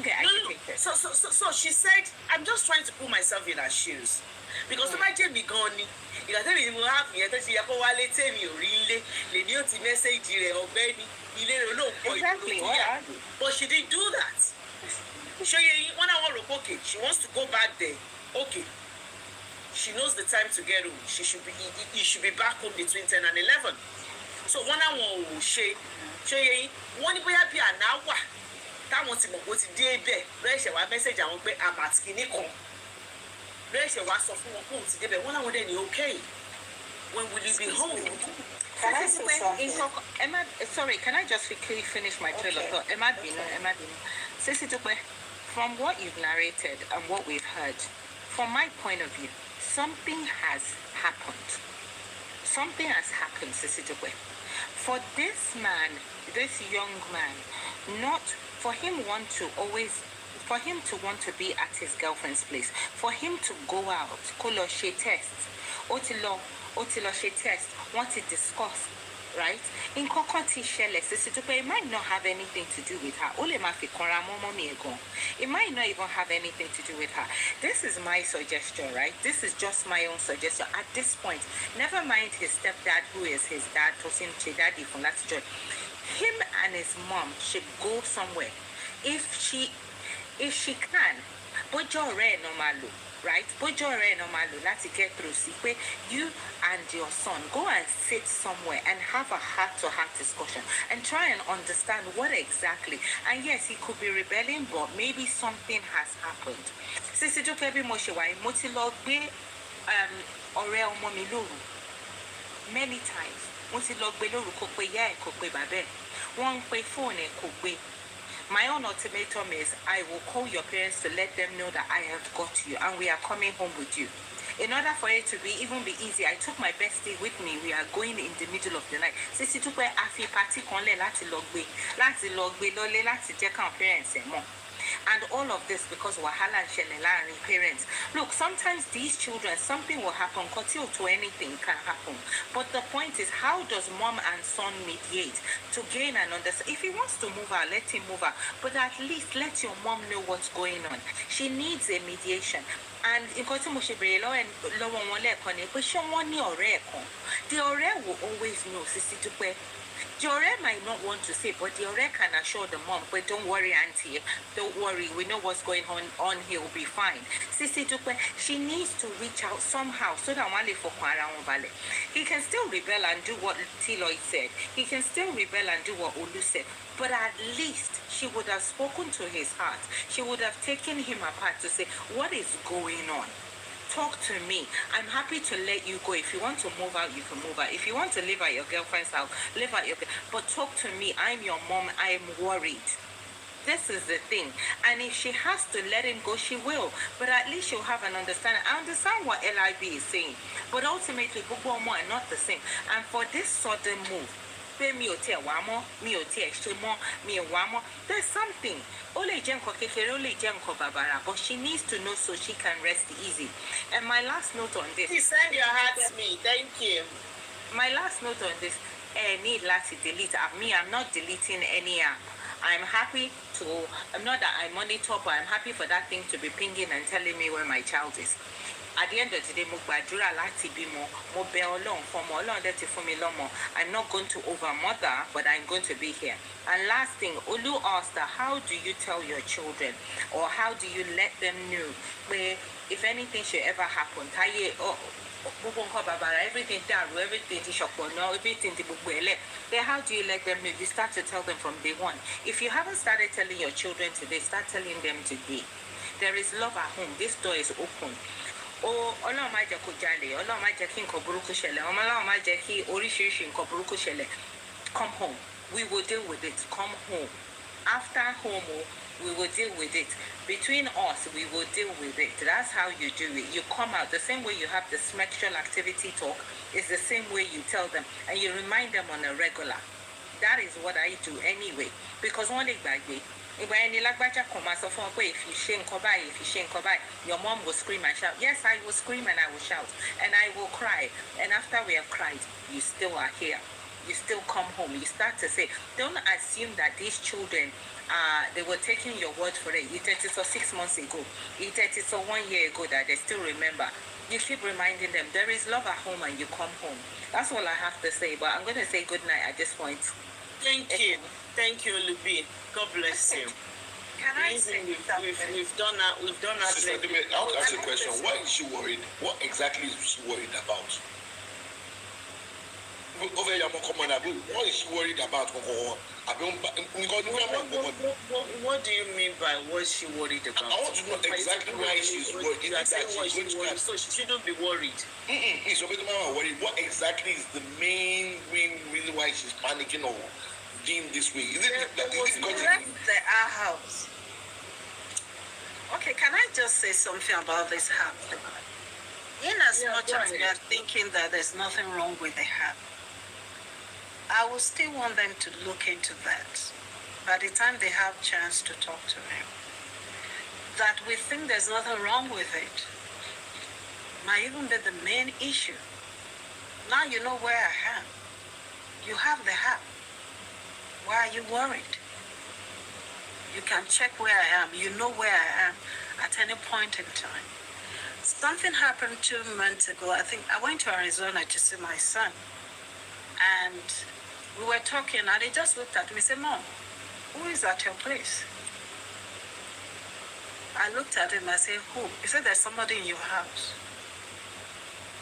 I said, I don't know. Okay, is my brother in your house? I said, I don't know. Maybe he's visiting. He has his own key.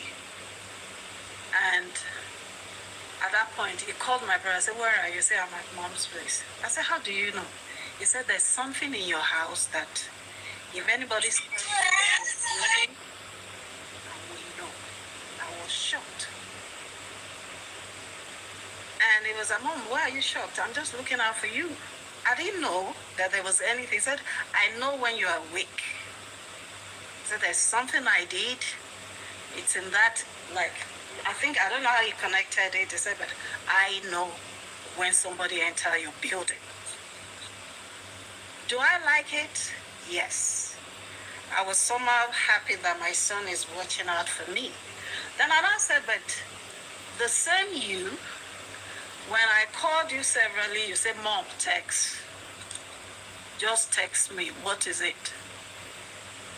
I said, because a time will come when you really need to call me. If I don't pick your call, I'll just think it's one of those mom's calls that will just keep calling.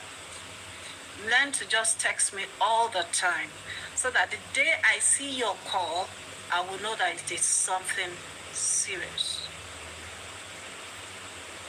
For some people, they like it.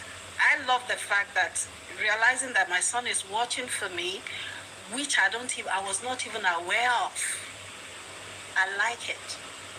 So we must not, at the same time, this same my son wouldn't want me to call him all the time to check, but just send text. I will still say this, for people raising this suggestion, thinking this way, what if this is the way he is thinking? Now, I am not saying she should delete the app. Instead, if it's the app thing, instead of us just ruling it out, my son, this app is for my own peace of mind, not to chase you around. So don't think it's about me trying to be an intruder. I just want to be comfortable that I know where my son is. So these are the ways that it won't feel like somebody is just on me all the time. So there's nothing wrong with this app, really. But there must be, it may be what is wrong with this, the whole situation. So that's where I would rather want her to look into it. As long as some people are suggesting this, what if this is what is going on in his mind? So for me, if she's listening, don't rule it out. I was happy it was my son was the one doing that. If it were to be my parent, I would like, Mommy Kilode, why are you doing that? So that's the way I would say. Then for the last thing, how do you make your children comfortable that they can always come back? One thing I always tell my children is, even if the worst should happen, I will believe you first. I will trust you first. And when you run into anything, know that I will be the one. I will be there to fight for it. Fight that situation with you. The moment we let our children know that, even when they did the worst of the worst, we will still be the one to protect them. They will always remember to come back. And one of the ways to do that is, even when they are telling us their blunders, their whatever, we shouldn't be quick to tell them our own judgment. You did wrong. The first thing we're looking for is how to fix it. When we're done fixing that issue, and we can talk about what you should have done. And the way to do that is when we are dealing with them with their day-to-day activities with them. We don't quick to tell them, I told you so. This is what I said you shouldn't do. When they make those mistakes, listen to them. Solve those issues first. Then later, you talk to them. That's how they build that trust that even when I'm wrong, I can always go back home. This person will not judge me first. We will solve this issue first before any other thing. So please, I'll still wish this woman all the best, but I don't think there's anything wrong with her son. I don't think so. I'm not being a child. Thomas Oka, Jotulo, Kilo Tafu, Mrs. Young. I'm a good Mrs. Young. Kilo Tafu, Mrs. Young. Come on, Louis Green and Bow.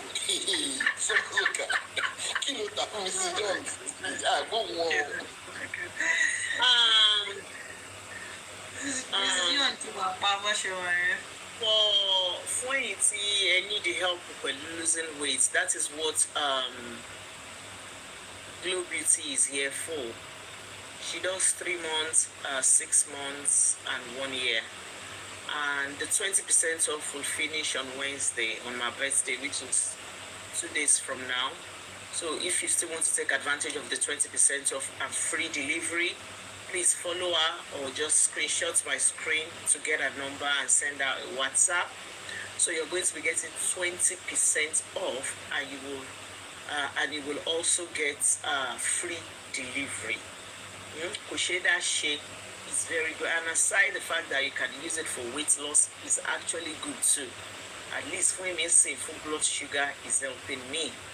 So contact her, take advantage of the 20% off, take advantage of the free delivery. Are you doing good?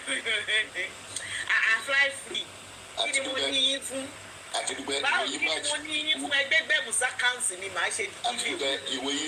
year, March, Mrs. Young, go on.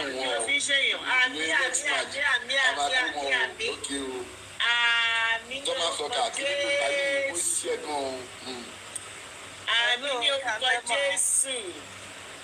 she can extend the free my boss. Emma, okay, next year March, I'm actually coming. So please take advantage, and skincare by UB. Auntie did it well, sorry, Emma Soronse. And skincare by UB, no, we should 20% off birthday, which is Omatoni Wednesday, Tafemwe. And take advantage of that too. For skincare beauty, at least you can use that 20% to now, if 20% off delivery, nothing is too small. So contact all my vendors, and don't forget Soma Soka. Soma Soka will come up and talk about our product later. Soma Soka too is doing 10% off. It's going to finish on Wednesday too. Vendor loriri. Take advantage of it. Soma Soka for 10%, Glow Beauty for 20%, skincare for 20%. John Toriolo, Emma Bagbe Yabeji Onitinku. Yabeji Onitinku, she's in Nigeria. She can send food to anywhere. And what we use her for on this platform mainly is for her to go and deliver food to our elderly. So the balagbalagba ní Naija, tẹ́ fẹ́ kọ́ máa lọ ṣe wàhálà àwọn lọ́rọ̀ oúnjẹ, ẹ pè Yabeji, wọ́n lóríṣiríṣi bọ́ńdù. So ẹ máa choose eléyìí tẹ́ bá fẹ́. So ẹ máa sọ pé ọjọ́ báyìí lóṣù ẹ máa bá mi gbóúnjẹ lọ fún ìyá mi, ẹ gbóúnjẹ lọ fún bàbá mi, ẹ gbóúnjẹ lọ fún àǹtí mi. Yabeji Onitinku can do that. You need her details, please contact me. I'll get her banner. I'll tell her to send me a banner so that I can be putting it on the background. DD2. Good evening, SISIDUPE. Ekale Shewapa. Good evening, everybody. So, I just want to talk to that madam. Firstly, I want to congratulate her. She has a very good boy. I didn't know when our rule started, but mostly if you don't start your rule as early as 15, 16, when they get to that stage, sometimes those rules might not work. And for your boy to walk to you that he has a girlfriend, I think you're a lucky person. I just want you to know that they didn't just decide to be boyfriend and girlfriend. I want to understand that they've been high school sweethearts from the beginning. I want to assure you they went to the same high school. And they've been friends since then. So when your son walked up to you that he has a girlfriend, see, we, especially African Yoruba people, we have attitude. Don't let us deceive ourselves here. These kids are very smart. They watch us more than we do to ourselves. When they talk to you, they watch your attitude. And that's what they base their decision on. Like I remember when my daughter was 16 and she came home and she was like, oh, mommy, I have a crush. Oh, I clapped. I said, thank God you have a crush now. And I went to my room. I said, hey, Mudana, crush. Wow. So I allowed her to eat, settle down, and I went back to her. Okay, let's talk about this crush. It's a boy, this, that. I said, okay, it's good to have friends, it's good to have a crush, but close your leg. That's all I care about. Make sure you close your leg. You can talk to boys, you can have a crush, but it's too early to start, all those things. So that boy is a good boy. When he walks to you, he has a girlfriend, the next thing you should have done is bring this girl. Don't let us put racial attitude up when our children come to us. It could be a Chinese, it could be whatever. The first thing is, who is this person? Bring your girlfriend. Oh, that is how to know who is moving with. Try to welcome them. Even after they leave, there are things you might tell your son. I know maybe people have started kissing and all this. Please protect yourself. You know you are still in the university. You don't want to get a girl pregnant at this age. You guys still need to focus on your education. There's a way you talk to them. And we Africans, we have this attitude of telling our kids, you want to go out? You want to go get your own apartment? I mean, these are wrong things to say to them. Because we don't understand what is going out there with peer pressure. A lot of them have friends that have been telling them since high school, once I'm graduated, I'm moving out. You should stop telling them, do you want to go get your own house? Do you want to go this? Do you want to... It's like opportunity. Let them know their love at home. Let them know at this stage, I don't want you to move out. I need you to focus. There's a way that we talk to them. We should stop this African mentality and we should watch our attitude when we talk to these children. Because that's the first thing they notice. They know us more than we know ourselves. And we ourselves, we know that we have those attitudes. Some will roll their eyes and these kids are watching you back to back. They don't really care about much that you say, but what are your attitudes to them? So what I want her to do now is to keep loving her son, pray for him. A 20-year-old child is not a baby anymore. He can get an apartment if he wants. He can stay in your house if he wants. And try to invite him with that girl. You can put up a dinner or something. What do you guys like to eat? We're having a dinner. You can call one auntie or two together. And you people should not give the girl attitude when she comes. If you can pretend, please do. Welcome her, talk to her, and this and that. You see, the boy might say one day, okay, I think right now I might have to go and you might have to be coming to my house, From there, you try to know. You can't stop him from having any racial girlfriend that he wants to. Let him learn his lessons. You'll be surprised that after 2 years, he's going to tell you, I don't want that girl anymore. Let them learn their lesson. This is the time to learn his lesson.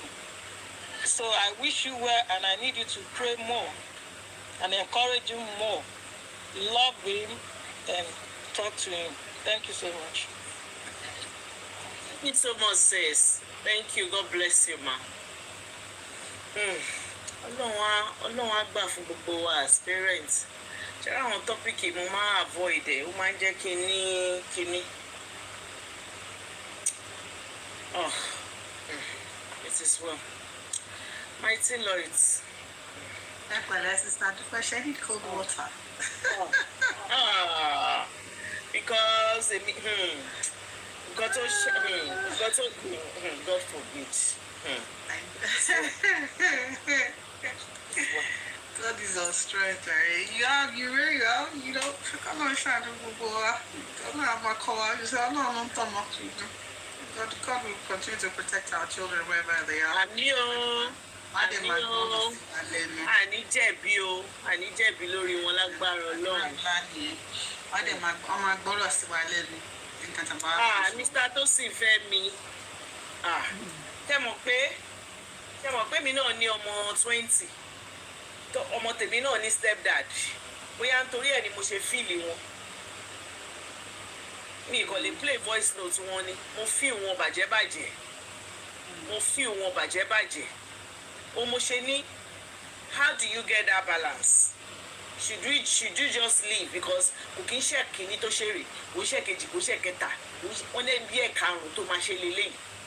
Táwọn dẹ̀ máa ń gbé káwọn má dàbí pé kíní. So ẹ̀kan yìí sì tán wò pókè káwọn náà ṣe bí kíní. Wọ́n náwọn òwúrò pó máa lọ. Táwọn kàn halẹ̀ mọ́ ni pé àpá àwọn expect pé àti ẹ̀họ́gì àwọn á ní ó da màmá yìí má bínú o. Àfi gbà mí. Ó ti rọ. Àwọn ọmọ yìí wọ́n dájú o. Ó ti lọ. Yẹ́ ẹ̀ ti pè é sí. Àwọn ò ní lè sùn sí. Ọmọ ti ń hanrun bí tó wà. Tí lọ ìdí ó yá. Wọ́n dẹ̀ ń lala lọ́wọ́. Ẹ kálẹ́ o, everybody. Ṣàdúpẹ́ bá mi mọ mi títọ́ ẹ jọ̀ọ́. Tẹ́mi tí mi àyè bò tí ó. Even tí mo bá I know how to put on this. Even when inú mi báyìí mo yàgbẹ́ mo bí mo tọ̀. I will just put that face. You know how to dájú. Àwọn ọmọ yìí. Ìjú pa. Àwọn ọmọ yìí. Tí lọ ètò yá. I call everybody. Thank you, Sister Dupe. Please, mo fẹ́ dúpẹ́ fún gbogbo yín tẹ́tí ń order o. Ẹ ṣé gan ni Ọlọ́run máa bù fún yín. Ọlọ́run máa plenty money. Àgbà náà dẹ̀ ní wọnú pocket yín. Thank you very much. Láti wà kẹ́fún nǹkan tí wọ́n máa sọ torí kò kí n pẹ́ wọ́n ti kan tó já mi kọ́lọ́run ṣàánú ẹni tí mo ṣá ní TikTok. Anyway, so ẹ̀yin ọkùnrin, we're almost there. It's almost here. Everything is put together. We're ready to go. So my package everything, then I will. There's another one tó dẹ̀ ń bọ̀ fáwọn obìnrin ìyẹn ẹ wò tí ṣẹrùpélé ni. Nílò ìmápa wá náà. Wọ́n ṣe rí yẹn ló ń pè ní Promax times 10. Sister Dupe ṣe ti rẹ́dì. Promax times 10. Tí rí kankan. But I just these are my this is our velvet ganache. Eléyìí gangan náà pè ní kókó. This is kókó. Kókó yẹn tẹ́ bá ti mú mẹ́ta ilé. I'm sorry, méjì ṣe bí eléyìí sínú yogurt tẹ́tí wá pa. Ṣé ti rí Sister Dupe? Ẹ ṣàrí gbogbo reviews. Àwọn pọ̀ sí mo gba èmi gan ò lè wé ṣẹlẹ̀. Jẹ́ pé from the very first day tó bá lò báyìí àwọn èèyàn míì ra Jésù wọ́n ti àwọn à ń gbà tó pé àwọn tó pé wọ́n sọ nǹkan tó ṣe tẹ́lẹ̀tẹ́lẹ̀ yẹn àti láti continue láti máa ṣe so ẹ jọ ẹ̀yin daddies and mummy ẹ ṣe gan ni aunties so this our wonderful formula here gbogbo nǹkan tí mo dẹ̀ ń tàbí my creative and thank you creative ẹ ṣe gan ni wait and give Sister Dupe ẹ ṣe gan ni God bless you. Ṣẹ́rí eléyìí ó máa gbé yín débẹ̀ ó máa fún yín ní that gbé yín débẹ̀ ṣá ẹ̀mí ìsọ lóyìnbó á gbé yín débẹ̀ gbogbo nǹkan tá a dẹ̀ ń tà pure organic ni kò sí chemicals níbẹ̀ it's all herbs tẹ́ bá taste ẹ̀ gan even tẹ́ bá mix ẹ̀ pẹ̀lú bóyá vanilla or strawberry any type tẹ́ bá fẹ́ ẹ̀ kò mix ẹ̀ pọ̀ you are good to go with it kò tẹ́ tún lè hard mọ́ tí ẹ bá mú àwọn méjèèjì papọ̀ tí ẹ bá mú ṣíbí mẹ́ta ilé ṣíbí méjì ilé wàláì ní ìparọ́ o tẹ̀gàn níyẹn o tẹ̀gàn níyẹn mo ti kẹ́tẹ̀ tẹ̀gàn níyẹn tẹ bá ti mix ẹ̀ ṣẹ́ ti rí ẹ̀yin gan ọmọ máa kún tó yẹ pé ẹ̀yin pẹ́pẹ́ kì í gbọ́ sound tẹ́lẹ̀tẹ́lẹ̀ yorùbá mi eminent yà fílì mi àbí ẹ mọ máa gbọ́ fìkì fàkàfàkà fìkì fòkó pa. àwọn aláṣiṣẹ́ yẹn tí lọ ìdí yorùbá ẹ̀ sí ń dán mọ́rán díẹ̀díẹ̀. àti ìgbẹ́ta àwọn gbọ́ fìkì pàkàpàkàpàkà nǹkan tẹ máa gbọ́ nìyẹn tí ẹ bá ti ń gbọ́ ṣé mo kò sí nǹkan tó dájú pé kí ọkùnrin àtọkùnrin kó máa ṣe kí ni kí máa gbọ́ sound ẹ mọ̀ bí àwọn dẹ́rìn tọ́kì sọ̀rọ̀ tẹ́lẹ̀tẹ́lẹ̀ kó máa tẹ́ wọn máa dún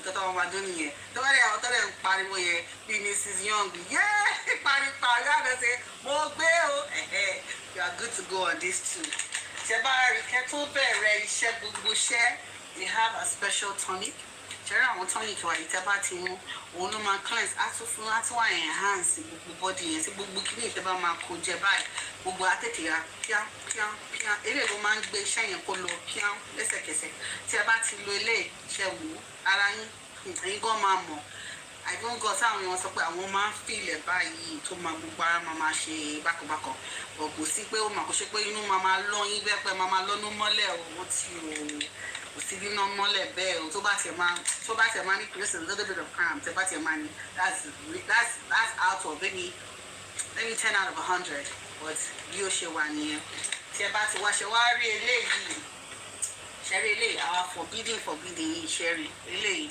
àwọn èèyàn ti ń sọ̀rọ̀ eléyìí gan ṣẹ́rí eléyìí tẹ́ bá ti fi sẹ́nu wọ́n fi sọ pé kí n má máa jẹ mọ́ sómi tẹ̀lé máa jẹ mọ́ sádúpẹ́ mo dẹ̀ fẹ́ jẹ́ o ṣẹ́rí tẹ́ bá ti lo eléyìí Sister Dupsy ṣẹ́rí eléyìí oh my god ó máa bá ṣẹ́rí bí vacuum ṣẹ́rí kí tí kò bá ní tó bá ṣe a máa fà padà báyìí a máa fà padà ṣẹ́rí ṣẹ́ máa fún ṣẹ́ máa fà yín nìyẹn ṣẹ́rí forbidden start ṣẹ́rí Sádúpẹ́ fi ṣe yẹ̀yẹ́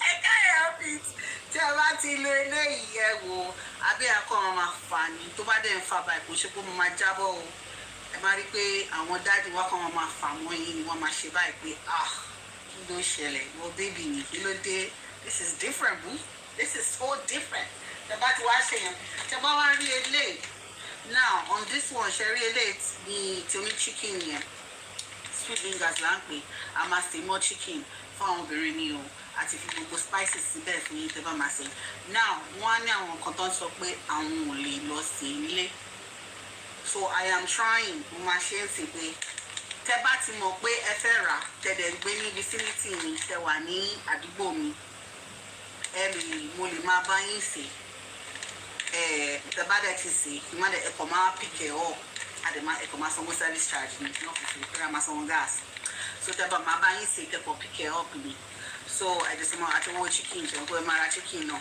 so I can do that service for you you can pick it up and eat it if you don't want to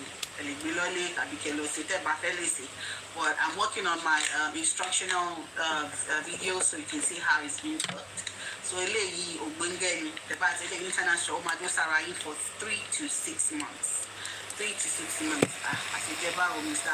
ọmọ Yorùbá it's your 20-year-old baby báyìí ẹ jọ Sister Dúpẹ́ ṣé gbogbo ọtọ́ pè fly free ẹ ṣe èrè bá mi block ẹ fly free leave me alone o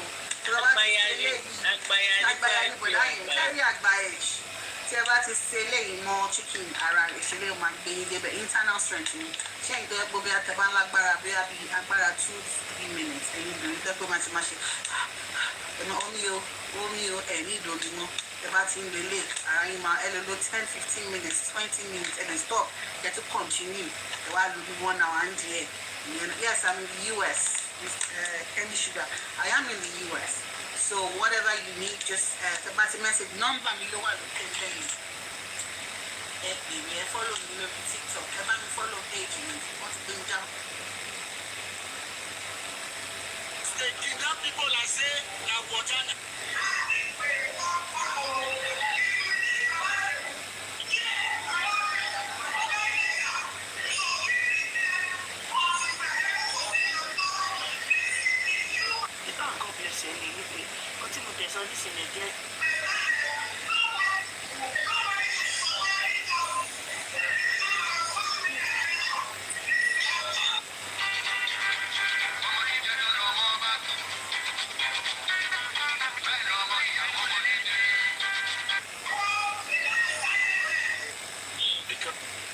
Lord and justice. If you see you in the social whatever in this area, we will do this and this and this to you. Well, that's a threat to life. Which is exactly. Well, Can you see how big that is? Hold on, Mr. Bossman. But regardless of what it is, they will not tell you not to seek justice. They will. You keep talking about. You keep saying this thing. But don't you know that? Don't you know that? Mr. Bossman. Jesus The Christ. only thing they will do, they will educate you and tell you, do not say this again. You can seek your justice. The police will not educate you. Yes. Hello. The police will not educate you. Hello, Mr. Bossman. They will put your in your hand, Okay. The damn police will not educate you. Hello, Mr. Bossman. Listen, hold on. I swear to God, you just make me laugh right now. I'm actually getting tired of this conversation. For real. The Nigerian police will educate you. Yes, that is part of their job. Okay. When the other party that wrote a petition against you has given them money to move to deal with you, and you fell into that trap, and they will not educate you. Mr. Bossman, nobody should give anyone money to deal with any citizen. It is against the law. Oh, okay. Nobody should bribe a policeman to deal with a citizen. Are you in Nigeria? Are you in Nigeria?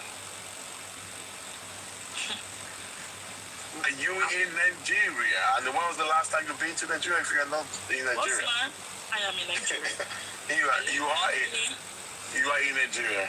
Yes, I live in Nigeria. So you are in Nigeria, and the way you've been going around to social other platforms, and it seems you know a lot to be a lawyer, so you cannot even go and then do whatever to party and control this police to do the right thing. Bossman. Yeah. Yes. I like to listen. I like to go to. I like to listen to you guys speak because I love to listen. And I like to pick my points. And there's a reason why. Saying that you are in Nigeria. Hold on, sir. And there is a reason why I listen to every one of you. You all will know one day. So now, let me tell you something. You do not go around paying police to arrest citizens because they're seeking justice for Mohbad. You see, I don't like the fact that you always according to what I've heard so far. You're twisting this topic right now. No, I like we are not. Please say that doing. You keep saying you cannot say that you arrest somebody because you're seeking justice for Mohbad. Nobody says so. You should not pay a policeman to go around harassing citizens. You shouldn't do that. When you're written a petition against you and there's an evidence that you said this and you said that. If you write a petition against an individual, the petition will be addressed. You don't need to pay the police to deal with the citizen. It is against the law. And you think that both you that pay if you pay the police, you will be arrested because you are guilty. Would they tell you that is the see? Come, you just keep shying away from the real truth. You see, in Nigeria is another nation. Okay, before you have to give police when you see. Listen. We have sent several petitions. All right. And you've been